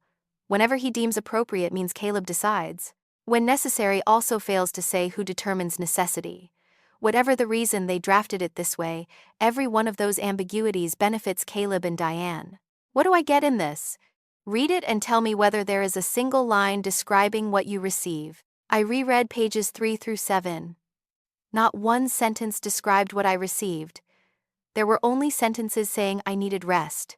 "What did Diane write in the message that came with it?" Olivia asked. "I'll read it exactly." I opened my phone. "Caleb and I have prepared a temporary arrangement, so everything will remain stable after Clara is born. Read it first, and then we will all sign it at the family meeting." Olivia wrote one line in her notebook. "So, Diane herself has confirmed that Caleb participated in preparing the document." Page 9, near the end, was printed in smaller type than the rest. "The parties agree to keep private, personal family matters confidential and not discuss them with third parties, including Caleb Morgan's relationship with Miss Ashley Reed, in order to protect professional reputation and the child's privacy." I read that sentence 3 times. That was where I knew there could be no misunderstanding anymore. Until then, I could still have wondered whether I had arranged the signs in the worst possible way. But Ashley's full name was typed into a document Diane had sent, and Caleb had helped prepare. "They put her name in here," I said. "Yes. That means they are not trying to hide it from me anymore. They are trying to make me sign an agreement saying I will hide it too." Olivia did not answer immediately. She let me sit with that sentence. Now I am going to explain the legal part, she said. Listen to all of it, then ask questions. Okay. First, this document has no force right now. It is not a court order or a judgment. It is a draft prepared by his family, unsigned by you, and unapproved by any court. At this moment, it is only 11 pages of paper. What if I sign it? Then it becomes evidence that you agreed to the terms written in it. She put down her pen. It would not automatically determine a later parenting plan, because any plan must still be based on Clara's best interests. But they could use your signature to say that you voluntarily agreed to leave the house and give Caleb most decision-making authority during the first weeks. Rachel, your signature is not a formality. It is the one thing they do not have. I nodded. My question. I put a hand on my stomach, where Clara had just shifted. When I give birth, can Caleb take her out of the hospital? I had carried that question since the second night. I had not asked anyone because I was afraid of the answer. Not simply because he wants to or because this draft says so, Olivia replied. As the patient, you have the right to decide who enters your room and to ask the hospital to control visitors. Clara's discharge will follow hospital procedures and the legal rights of both parents. But there is currently no agreement or court order giving Caleb the unilateral right to take her away. I exhaled. It was the first breath in 9 days that went all the way to the bottom of my lungs. What if I do not sign? Then this draft gives them no rights at all. If Caleb wants a recognized parenting arrangement, it must be handled through the formal process after Clara is born, based on her best interests and each person's actual level of involvement. She looked at me. I still cannot promise you will get everything you want, but you do not have to hand them rights they do not currently possess. So how do I answer Diane's message? You do not respond to the substance of the document. Olivia folded the printout. Do not debate individual clauses. Do not say you gave it to a lawyer. If she asks, say only that you are reviewing it. She will call a family meeting. I know. I looked down at the 11 pages, then out the window. It was 4 in the afternoon, and sunlight covered the wall of the building across the street. While reading, I had considered not going. I could let Olivia send a letter and never sit in Diane's living room again. But there was one thing I could not get from a letter. I needed to hear them say it. Not over the phone, not through a document full of vague language. I needed to know exactly what they wanted from me and my daughter, in their own words. I am going, I said. Olivia stopped moving. Are you sure? Yes. I am not going there to argue. I will not sign, but I am going. She looked at me for a long time, then she pulled the pages back toward herself, wrote one line in the margin of the final page, and asked a question I think I will remember for the rest of my life. Do you want me nearby when they put the pen in front of you? I arrived at the clinic 20 minutes early on the morning of day 10, alone, with 4 questions Caleb did not know I intended to ask. Not because I had hidden the appointment from him. It had been on the calendar taped to the refrigerator since the month before, written in my blue ink, week 32. He had seen it every morning when he took out the milk. That morning, he left at 7:10 and said he had 3 showings in Green Hills. Dr. Patel's waiting room had a small fish tank and a stack of old magazines. I sat by the window, opened my prenatal notebook, and reviewed the questions I had written the night before. 4 questions. I crossed out the last 2, because those were not questions for a doctor, they were questions for an attorney, and I already had one. Rachel Morgan? The nurse called my name at 8:55. Dr. Patel shook my hand and sat down rather than standing over the chart the way some doctors did. She had done that since week 8, and it still made me feel more at ease. Let's see how you're doing. She read the numbers on the screen. Blood pressure 118/78. Good. Weight gain is within the expected range. Any swelling in your feet? In the evenings, but it is gone by morning. Normal at this stage. How many hours are you sleeping? I was about to say 4. Then I thought about why she was asking. 4. Sometimes 5, I said. I wake up at 3 and cannot fall asleep again. She entered it in the chart. How long has that been happening? About 10 days. Has anything changed during those 10 days? This was where I had to choose. I could say nothing had changed and leave the room in 15 minutes with another appointment card, or I could tell her enough to let her do her job, and not one word more. My husband and I are having problems, I said. We may separate. Nothing is final and I do not want to discuss details, but it is affecting my sleep and I want you to account for that. Dr. Patel nodded once. She did not ask one additional question about Caleb. Thank you for telling me, it is more useful than you realize. She turned her chair. Now I'm going to ask what I need to know. Are you eating? Yes. Is anyone cooking for you? My sister. Does she live nearby? 4 miles away. She continued writing. Then she set down the pen. Rachel, listen to me. In the 3rd trimester, the thing that affects you and the baby most is not whether you feel sad. Everyone feels sad sometimes. What I need to monitor is whether you can sleep, whether you can eat, and whether someone will come when you need them. You currently have 2 out of 3. The missing one is sleep. Correct. We will address that. She stood. Now lie back and let me listen to her heartbeat. Cold gel on my stomach. The Doppler moved left, then lower. Then Clara's heartbeat filled the room. Fast, steady, urgent, like someone running across a hardwood floor. 141. I lay there looking at the faded pregnancy stage poster on the ceiling, and for 15 seconds I did not think about the agreement, the apartment in the Gulch, or the phrase mental state. For 9 days, one thought had run underneath everything. I had to prove I was fine. I had to sleep enough so no one could call me exhausted. I had to stay calm so no one could call me emotional. I had to be perfect, because they were waiting for me not to be. Listening to my daughter's heartbeat, I realized I had been asking the wrong question. She did not need a perfect mother. She needed a mother who could sleep, eat, and call someone who would come. Those were 3 real things I could build, and no one had the right to rewrite them on a sheet of paper. Everything looks good, Dr. Patel said as she wiped away the gel. She is head down now. I sat up. I want to ask about my postpartum plan. Sit in the chair, this will take a little longer. She opened a form on the computer. First, labor support. Who will drive you here? And who will be in the room? My sister, Hannah Cole. Only one person. 1. She typed Hannah's name. Then she moved to the next section. Patient-requested support persons and visitors. When you are admitted, you have the right to say who may come to your room, she said. I can record your initial wishes in the birth plan, and the hospital will confirm them with you at the time. Whom do you want listed? Hannah Cole. She waited. Anyone else? I watched the blinking cursor. I thought of Diane standing at the labor and delivery desk with flowers while her name did not appear on the screen. I thought of her calling Caleb from the lobby. Then I thought of the sentence she had sent 4 days earlier. After Clara is born, you need to let more stable people make the decisions. No, I said. Only Hannah. What about your husband? I had thought about that question all night. It would have been much easier to say no. It would have matched exactly how I felt at 9 o'clock Sunday night in my own kitchen. But Clara would grow up, and one day she might read this record. He is her father, I said. He should be notified when I go into labor and when she is born.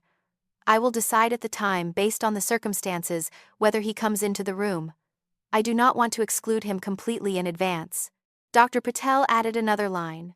I will write, notify father, room access to be decided by the patient at the time. Is that accurate? Yes.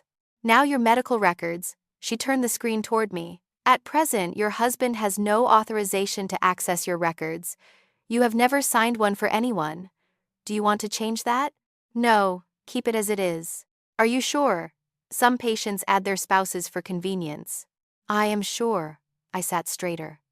But I want to ask something directly. Go ahead. If he calls this office and says he is concerned about my mental health, then asks for your opinion about it, what do you do? Dr. Patel's expression did not change. We can receive information from him, but we cannot confirm or disclose anything from your chart without your permission. She paused. And I am going to address the second part because I think that is what you are really asking. I do not prepare reports about parenting, fitness, or custody at a family member's request, whether the request comes from your husband or from you. I am your obstetrician. I monitor your health and the baby's health. I was not planning to ask you to write anything. I know. I am making the boundary clear so you do not have to wonder about it. She smiled for the first time during the visit. What I can give you is something else. I can give you a plan. She printed 2 pages. Appointments every 2 weeks through week 36, then weekly? A consultation with the hospital's perinatal mental health specialist to schedule if I felt I needed it.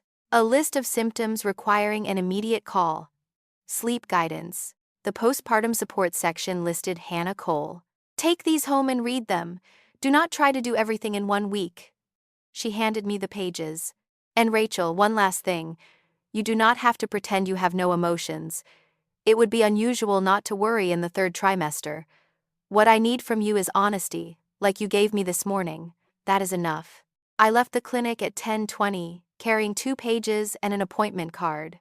Sitting in my car, I read both pages from beginning to end. Not one line mentioned Caleb. Not one line called me a victim. There were only dates, times, phone numbers, and names. For days, I had been looking for evidence strong enough to prove I was stable. Now I had 2 pages documenting a plan that would help me live stably. Those were different things, and it took me 9 days to understand the difference. I photographed both pages, sent them to Olivia, then sent them to Hannah with one sentence. Your name is in all 3 sections. She replied 2 minutes later. I know. I'm going to buy towels. I was still smiling when the phone vibrated again. Diane Morgan. The night after tomorrow, 7 o'clock at my house. The whole family needs to sit down because of Clara. Caleb will be there. Then a second message arrived exactly 10 seconds later. No lawyers, family only. I did not answer that message until 9 that night. I left it on the screen all afternoon while I processed 4 claims and ate a sandwich at my desk. No lawyers. Family only. 6 words, sent exactly 10 seconds after the previous message, which meant she had written both in advance and pressed send twice in a row. It was not an invitation. It was a condition of entry. At 9, I typed 3 sentences, deleted 2, and sent the remaining 1. I will be there at 7. I did not say I would come alone. I did not say I would not come alone. She had not asked, and I was not required to answer a question that had not been asked. Diane replied 3 minutes later. Good, I'm making chicken Thursday night. On the morning of day 11, I sat in Olivia's conference room for the 3rd time in 9 days. She placed the 11-page printout in the center of the table beside a blank sheet of paper and her pen. Before we discuss anything else, she said, I need you to state your goals for tomorrow night. In your words, not mine. I do not sign. That is 1. What else? I thought, I want to hear them say it themselves. Good, that is 2. She wrote both down. I need you to agree to a 3rd before you enter that house. You must leave safely. You are 32 weeks pregnant. If anyone touches you, blocks a door, or you become short of breath, you stand up and leave. No explanation, no goodbye. I agree. Good. Now let's discuss me. She put down her pen. I will be in my car on a public street a few houses away from hers. Close enough to come in if you text me, but not parked directly in front of the house like a threat. She said no lawyers. She may say anything she wants. Olivia gave the slightest shrug. Rachel, I am making this clear because I do not want you to think we are plotting something. You have the right to legal advice. No one can take that right away with a text message. You promised her nothing. You said you would come, and you will come. That is the full extent of your commitment. What if they throw you out? Then you and I leave together. She continued without pausing. Now 3 things we agree not to do. Tell me. 1. You do not record. No phone hidden in a pocket, no app running in the background, no one standing outside a window. I do not record either. Why? I thought. Because your record is clean. She tapped the papers with one finger. Everything you have is something someone sent to you or something you had the right to access. That is why it holds up. Add a secret recording, and you hand them exactly what they are looking for. A story about an out-of-control wife collecting evidence against her husband's family. Do not give them that gift. What is 2? You do not bring the external drive or your financial files. Bring 1 copy of the agreement, identification, and your phone so you can contact me. What about the voicemail? The original remains on your phone. You do not open it, hand anyone the device, or use it during the meeting. I have a separate copy, in addition to the two you saved. She paused. 3. You do not walk in intending to humiliate anyone. No projector, no long script. We are not staging a trial in a living room. You arrive, you do not sign, you ask what you need to ask, and you leave. I looked at the 3 lines she had written on the blank page. The night before, I had imagined a different scene.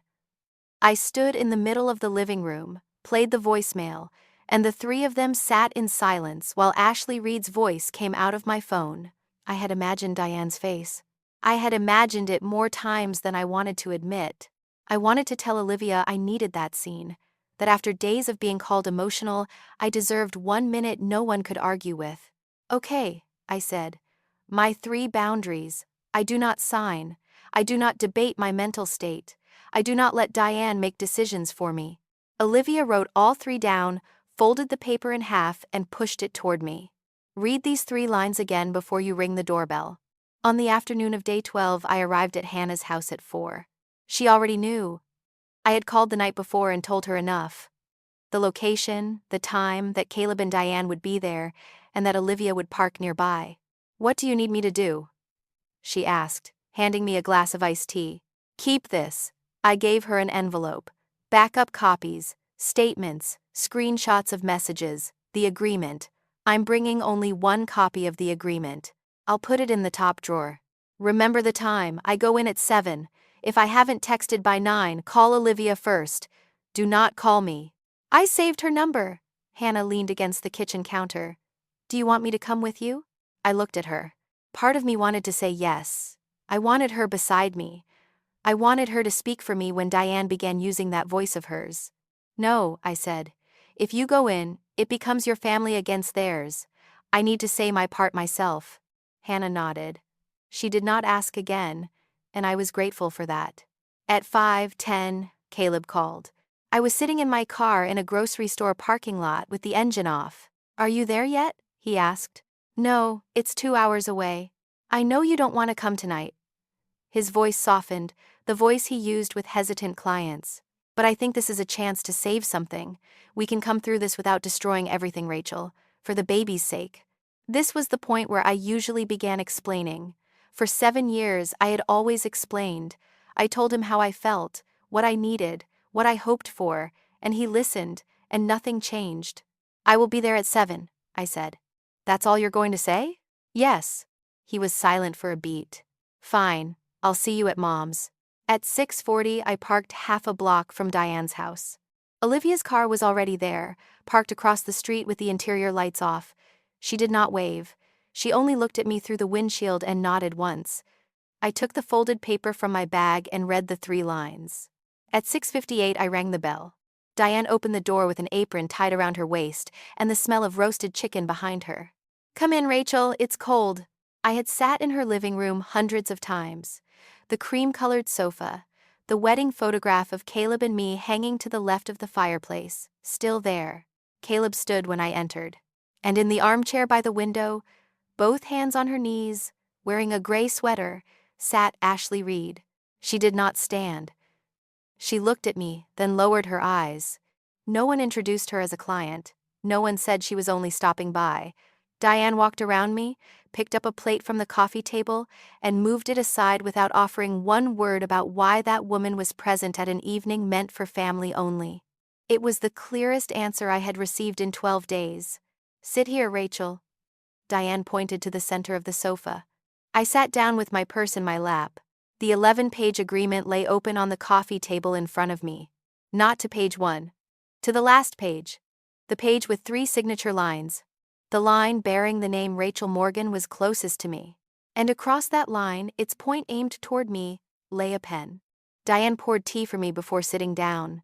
She placed the cup on a fabric coaster, exactly a handspan from the pen, then took the chair across from me and smoothed her apron over her knees. First, I want to say no one here wants to hurt you, she said. We are sitting down together as adults. Calmly, no fighting. You are pregnant, and I do not want you put through anything more. I kept both hands on my purse and did not touch the tea. About Caleb, she continued, I know. I have known for some time. She said it as lightly as if she were talking about the weather. How long? I asked. That is not important. It is important to me. Rachel, she exhaled. I am trying to tell you this family is not going to fall apart publicly. Caleb has a reputation in his profession. He spent 7 years building it through referrals. You know how Nashville is, everything spreads in 3 days. If this gets out, he will not be the only one affected. The baby will grow up with it too. You are telling me not to tell anyone. I am telling you not to make a spectacle. Caleb sat on the edge of the sofa 2 seats away from me. He leaned his elbows on his knees and laced his hands together. The posture of someone about to deliver something rehearsed. Rachel, I am not going to lie to you anymore, he said. Our marriage has been over for a long time. You know that. I know that. Neither of us said it out loud. Since when? There is no exact date. You just said a long time, so you can answer when your relationship with her began. He looked down at his hands. That does not help anything tonight. You are not answering. I do not see any benefit in answering. I let that sentence remain in the room for about 3 seconds. No one filled the silence. Ashley sat straighter in the armchair. Can I say something? She looked at me, then at Diane, then back at me. I am not here to replace you. I want you to know that. What are you here to do? To make everyone honest. She spoke faster. I think the worst thing for the baby would be growing up in a house where everyone is pretending. I grew up that way. My parents stayed together until I was 16, and I wish they had told the truth from the beginning. You are telling me you are here for my daughter's benefit. She could not answer that. Diane leaned forward. I think we should discuss the practical part. She put a hand on the papers and turned them slightly toward me. I wrote everything down. Have you read it? Yes. Then you see that it is reasonable. I picked up the agreement, turned back to page 3, and read aloud.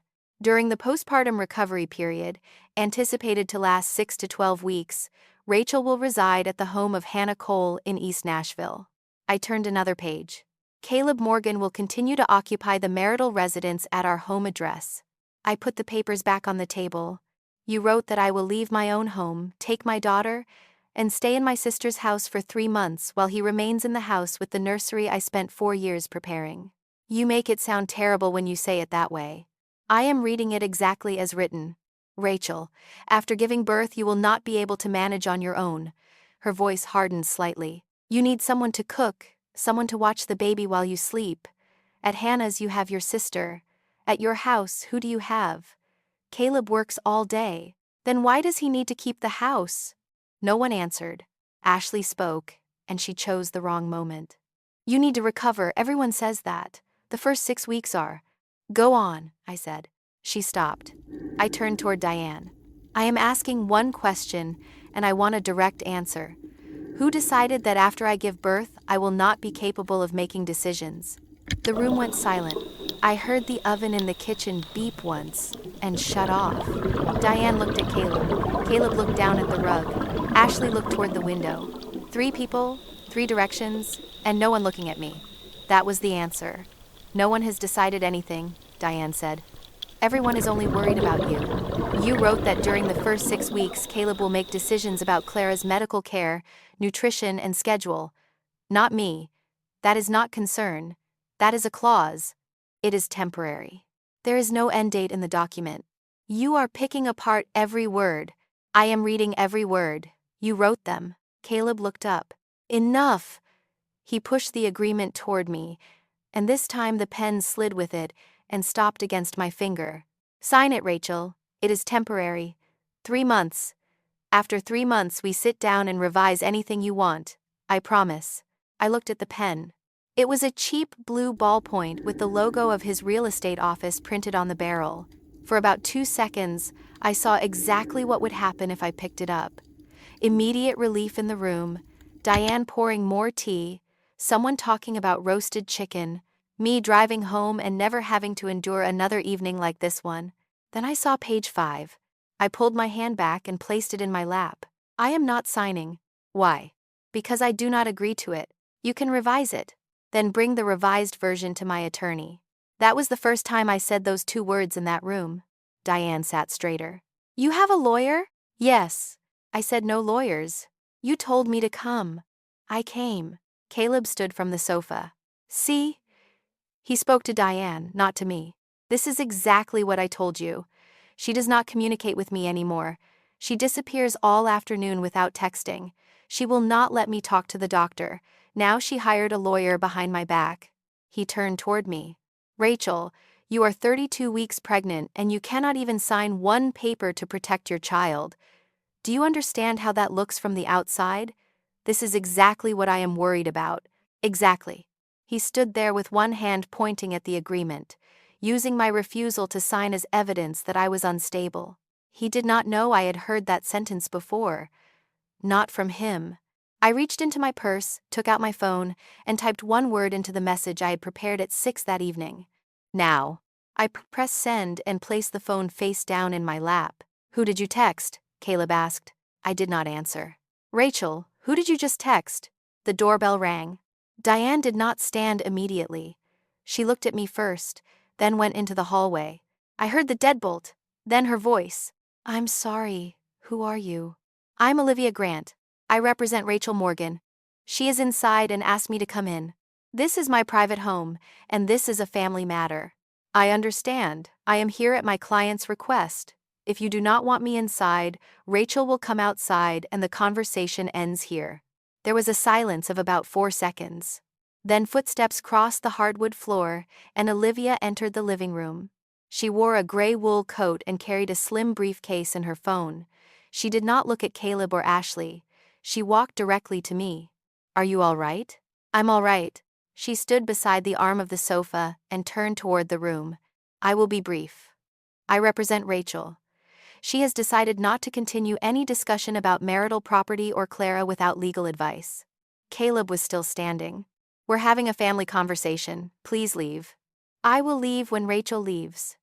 Olivia looked down at the coffee table. And I will clarify this now. She picked up the pen and placed it on the farthest edge of the table, beyond my reach. Rachel will not sign this document tonight. She will not sign any other version tonight either. If the three of you wish to make a proposal, send it in writing to my office. Diane had returned to the room. She stood beside the fireplace with her arms crossed. You are making this into far more than it is. We are only trying to help the baby. If this is only an offer of help, Olivia said, why was this 11-page agreement prepared before Rachel walked in? Diane did not answer.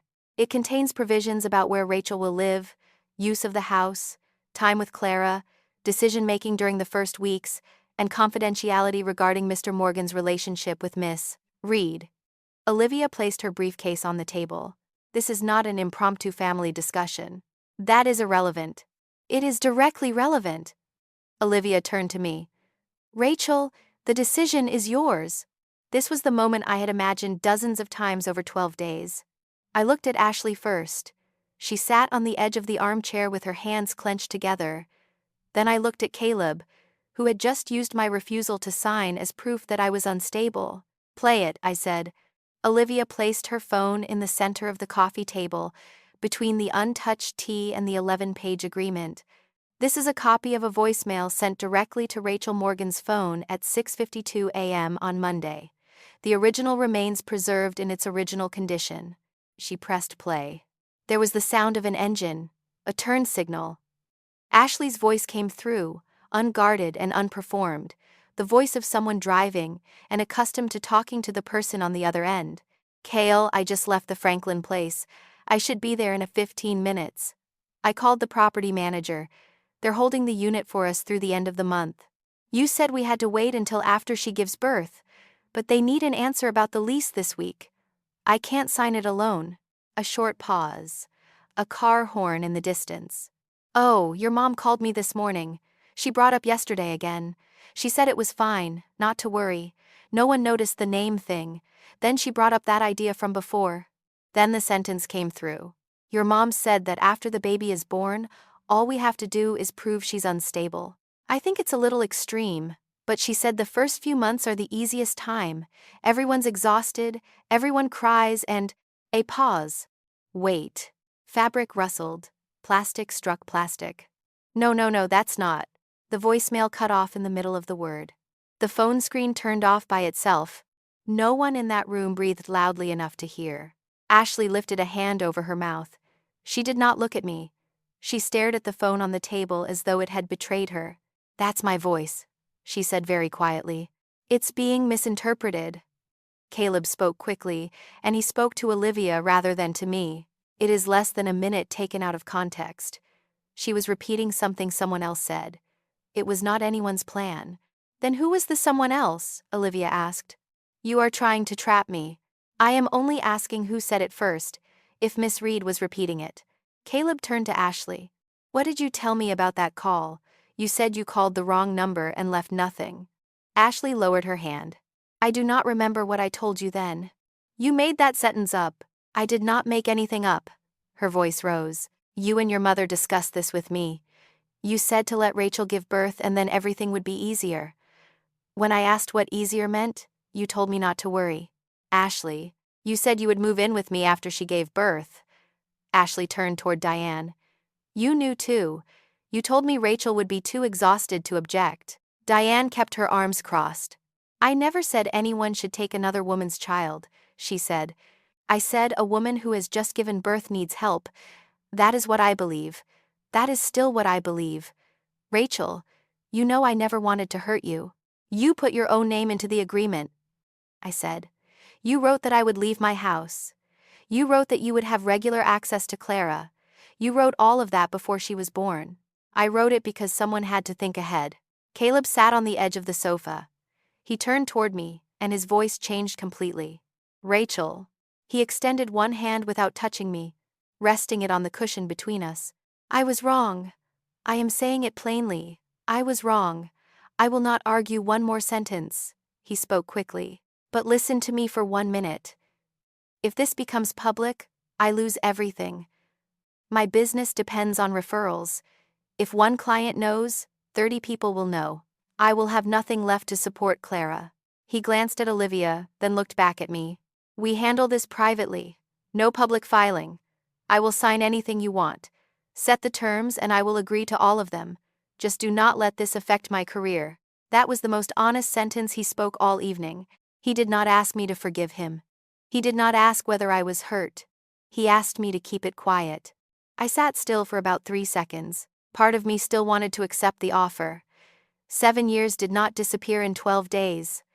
If I nodded, I would leave that house with a husband who owed me everything, and there was a kind of appeal in that. But I had listened to the voicemail twice in my car and once in Olivia's office. This was the 4th time. And every time, the most important sentence was about what they intended to do after my daughter was born. "No," I said. "Rachel." "You heard me." "No." I stood. I had to brace one hand on the arm of the sofa to do it. And I let them watch. 12 days ago, I walked into a shower where all 3 people in this room already knew what was happening. I opened gifts. I thanked everyone. Then I sent a thank you note to every guest, including you. Ashley did not look up. "Then you sat together and wrote 11 pages about the first months of my daughter's life. You decided where I would sleep. You decided who would care for her. You decided who would make important decisions before Clara even had her name on a birth certificate." I looked at Diane, then at Caleb. "You did not come here to protect my child. You came here to take her before she was born." No one said anything. Olivia picked up the phone. I handed her the copy of the 11-page agreement I had brought, and she placed it in her briefcase. "Send all further communication to my office," she said. "My card is here." She placed a business card beside the untouched tea. I walked into the hallway. Diane followed 2 steps. "Rachel, think carefully. Once you walk through that door, everything will be different." "I know," I said. "That is why I am walking out." It was colder outside than when I had arrived. Olivia walked beside me to the curb and waited until I was inside my car. "You kept all 3 boundaries," she said through the lowered window. "Nothing is finished, is it?" "No."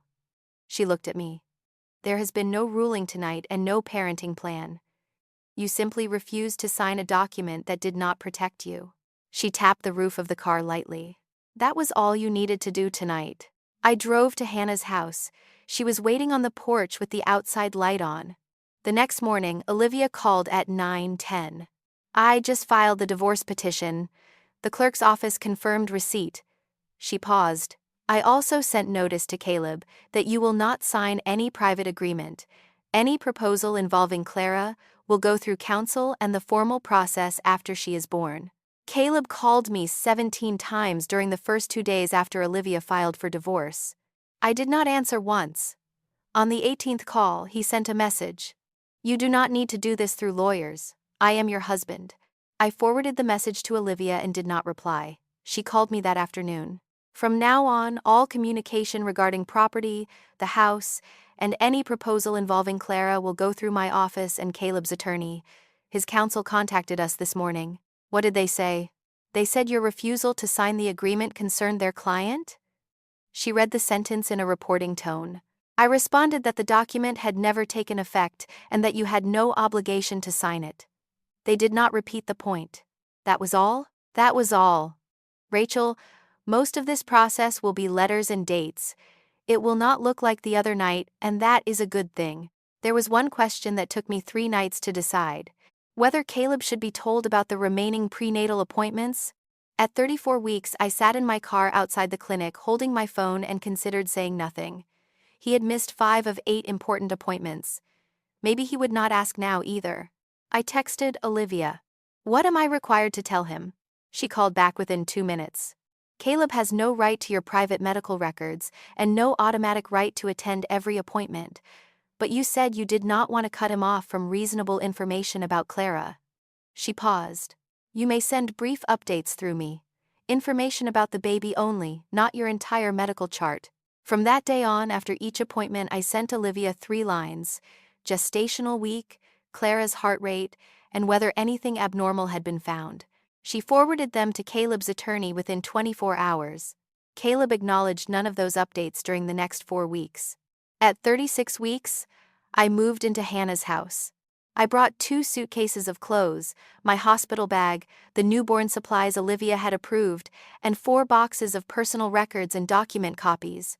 I left the household furniture, the crib that had taken 4 hours to assemble, and the rocking chair by the window.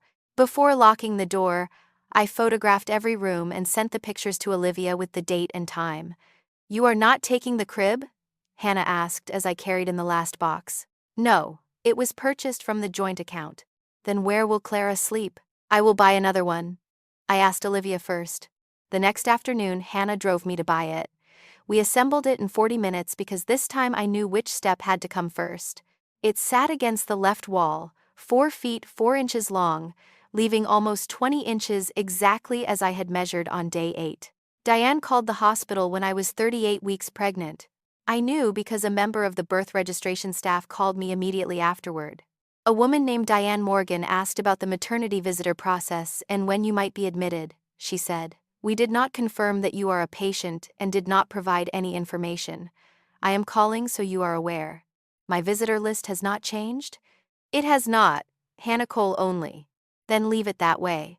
I hung up and sat still on the edge of the bed.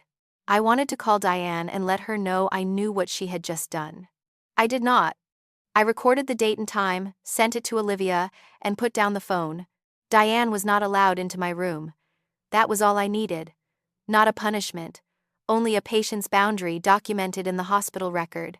Clara Rose Morgan was born at 4:52 at 39 weeks and 2 days. Labor began at 9 the previous evening. Hannah drove. She left her slippers in the kitchen and ran barefoot to the car, and I laughed in the middle of a contraction. Almost 8 hours later, Clara gave her first cry. The delivery was uncomplicated. She weighed 7 pounds, 1 ounce. Her cry was small but furious, and the nurse placed her on my chest before I could even ask. I could not form a sentence. I only looked at the wet black hair and the tiny 5-fingered hand opening and closing. 4 years of treatment. Nearly 11 months of Caleb building another life. 11 pages written in advance about the first weeks of hers. And Clara lay there, belonging to none of those plans. Hello, baby, I said. Hannah stood beside the bed and cried aloud. At 6:15 that morning, I texted Olivia. Clara was born at 4:52. Mother and baby are healthy. Please notify Caleb's side. She replied 4 minutes later. I am sending notice now. Rest. Caleb texted at Sedem, 20. I just heard. Is she okay? She is fine. 7 pounds, 1 ounce. Can I come? I looked at the message for a long time. I had given birth less than 3 hours earlier. I had not slept or showered and was nursing for the second time while a nurse stood beside me showing me how to support Clara's head. Not today, I wrote. Olivia will arrange a visit tomorrow afternoon under hospital rules. He did not respond directly. 40 minutes later, Olivia confirmed that both attorneys had agreed to 3 o'clock the next afternoon for 30 minutes in the maternity unit visitation room, not my patient room. Caleb arrived on time and alone. He wore a dress shirt and carried a teddy bear with the price tag still attached. Hannah walked with me to the visitation room and sat on the other side. Caleb stared at Clara for a long time before asking, "Can I hold her?"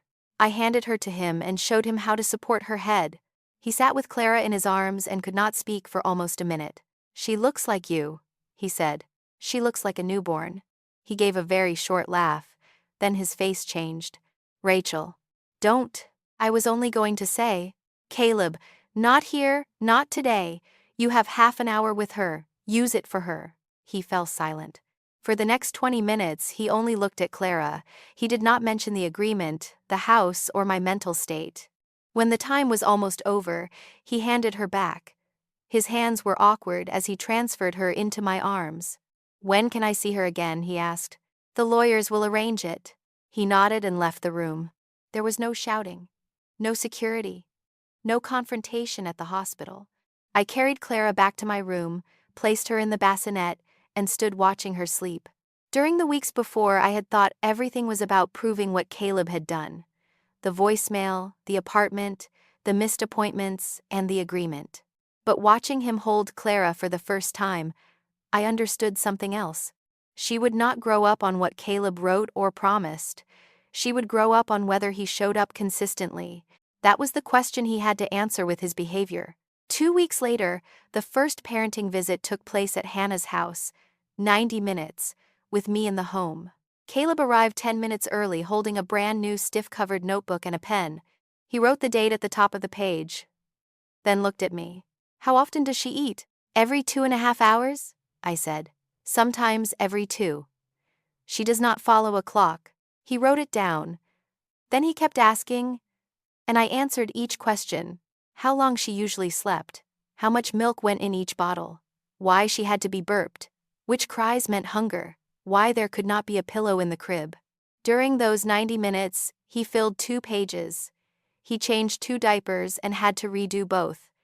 The second time, I showed him from the beginning, and he did not argue. Near the end, Clara cried and would not settle. He carried her back and forth across the kitchen, then stopped. "What am I doing wrong?" "Nothing. She is hungry." He handed her to me. On the way out, he stopped in the doorway and said without turning around, "I don't know anything." "No one does at first," I said. That was the kindest sentence I said to him in 6 weeks. The first visits were all short, 90 minutes, twice a week, during the day, with me in the house. Olivia explained that the schedule was not punishment. "Clara is very young and needs to eat often," she said. "Short, consistent visits let Caleb learn to care for her without disrupting her feeding and sleep. The time can expand as Clara gets older, and if he continues to attend reliably." He attended reliably. I documented both sides, exactly as Olivia required. The days he came, the days he was late, the day he canceled for a showing, then asked to reschedule for the next day, instead of abandoning the visit. During the first 4 months, he attended 29 of 32 visits.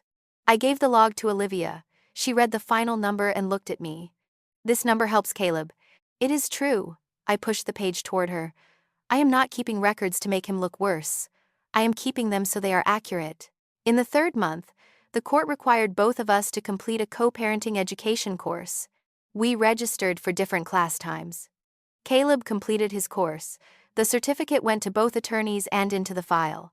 When Clara was 5 months old, both sides agreed to a temporary parenting plan and submitted it for court approval. There was no lengthy contested hearing. No one played the voicemail for a judge. I was the primary physical caregiver. Caleb had 3 fixed visits each week.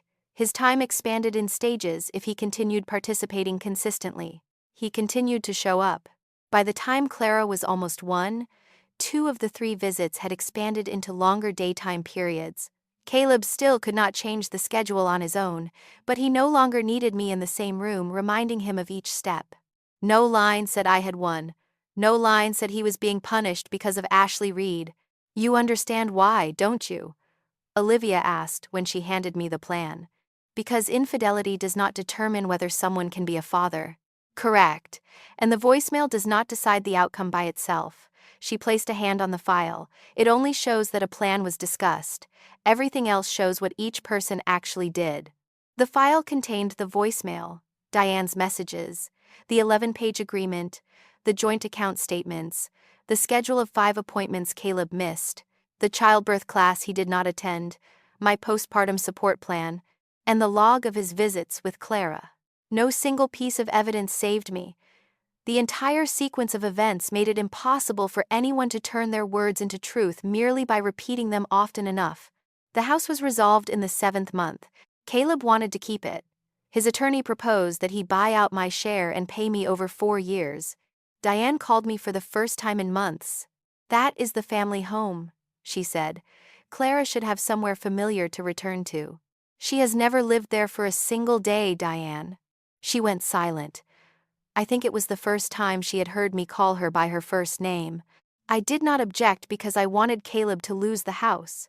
I refused because 4 years of installment payments meant 4 more years of my finances depending on him. The house was sold. I signed the closing documents at the title company's office and never returned. Ashley left Caleb around the 8th month. I knew because he mentioned it when he came to pick up Clara. She moved out. I did not ask. "I know." He fastened Clara into her car seat. "She said the life I promised her never happened." I asked nothing else. He offered nothing else. I did not feel triumphant. I only thought that Ashley had finally seen what took me nearly a year to see. Caleb's promises were always easier than the part where he had to carry them out. Diane asked to see Clara when she was 9 months old. She contacted Olivia instead of coming to the house or messaging me directly. My first answer in my head was, no. But I did not want to use Clara to return to Diane what she had done to me. "She may see Clara during Caleb's parenting time," I told Olivia. "Caleb must be present. No separate pickups, no overnights, and she may not take Clara anywhere outside the parenting plan." Diane agreed. Every later visit stayed within those boundaries. The divorce was finalized when Clara was 10 months old. Olivia sent me the judgment on a Thursday afternoon. I read it at Hannah's kitchen table, placed it in the document box, and went to prepare Clara's bottle. There was no sound announcing that a 7-year marriage had ended. I did not go back to Caleb. I returned to work after maternity leave and rented a 2-bedroom apartment near Hannah's house. She helped me paint Clara's room. This time, I chose the color from the beginning without asking anyone's opinion. When Clara was almost 1, I made an album of her first year. I included the ultrasound image, a picture of Clara just after birth, a photograph of Hannah holding her on the porch, and one photograph of Caleb holding her for the first time. I considered that picture for a long time and included it anyway. Caleb betrayed me. That did not erase the fact that he was Clara's father. When I reached the final page, I took out a sheet of paper, folded into quarters.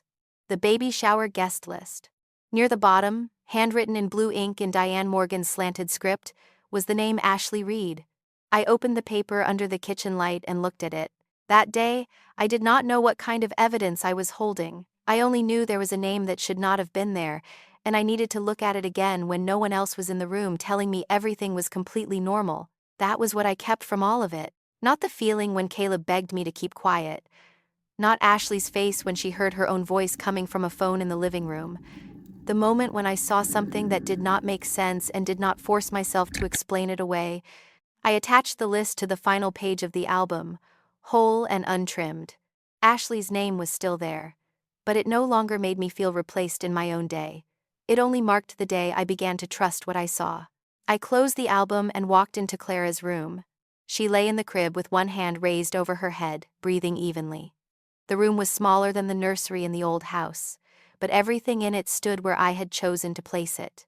They had tried to write my daughter's future before she had the chance to be born, but Clara was not born as a clause in their agreement. She was born in my arms, with a name I had chosen, and a life no one would ever again be allowed to decide behind my back.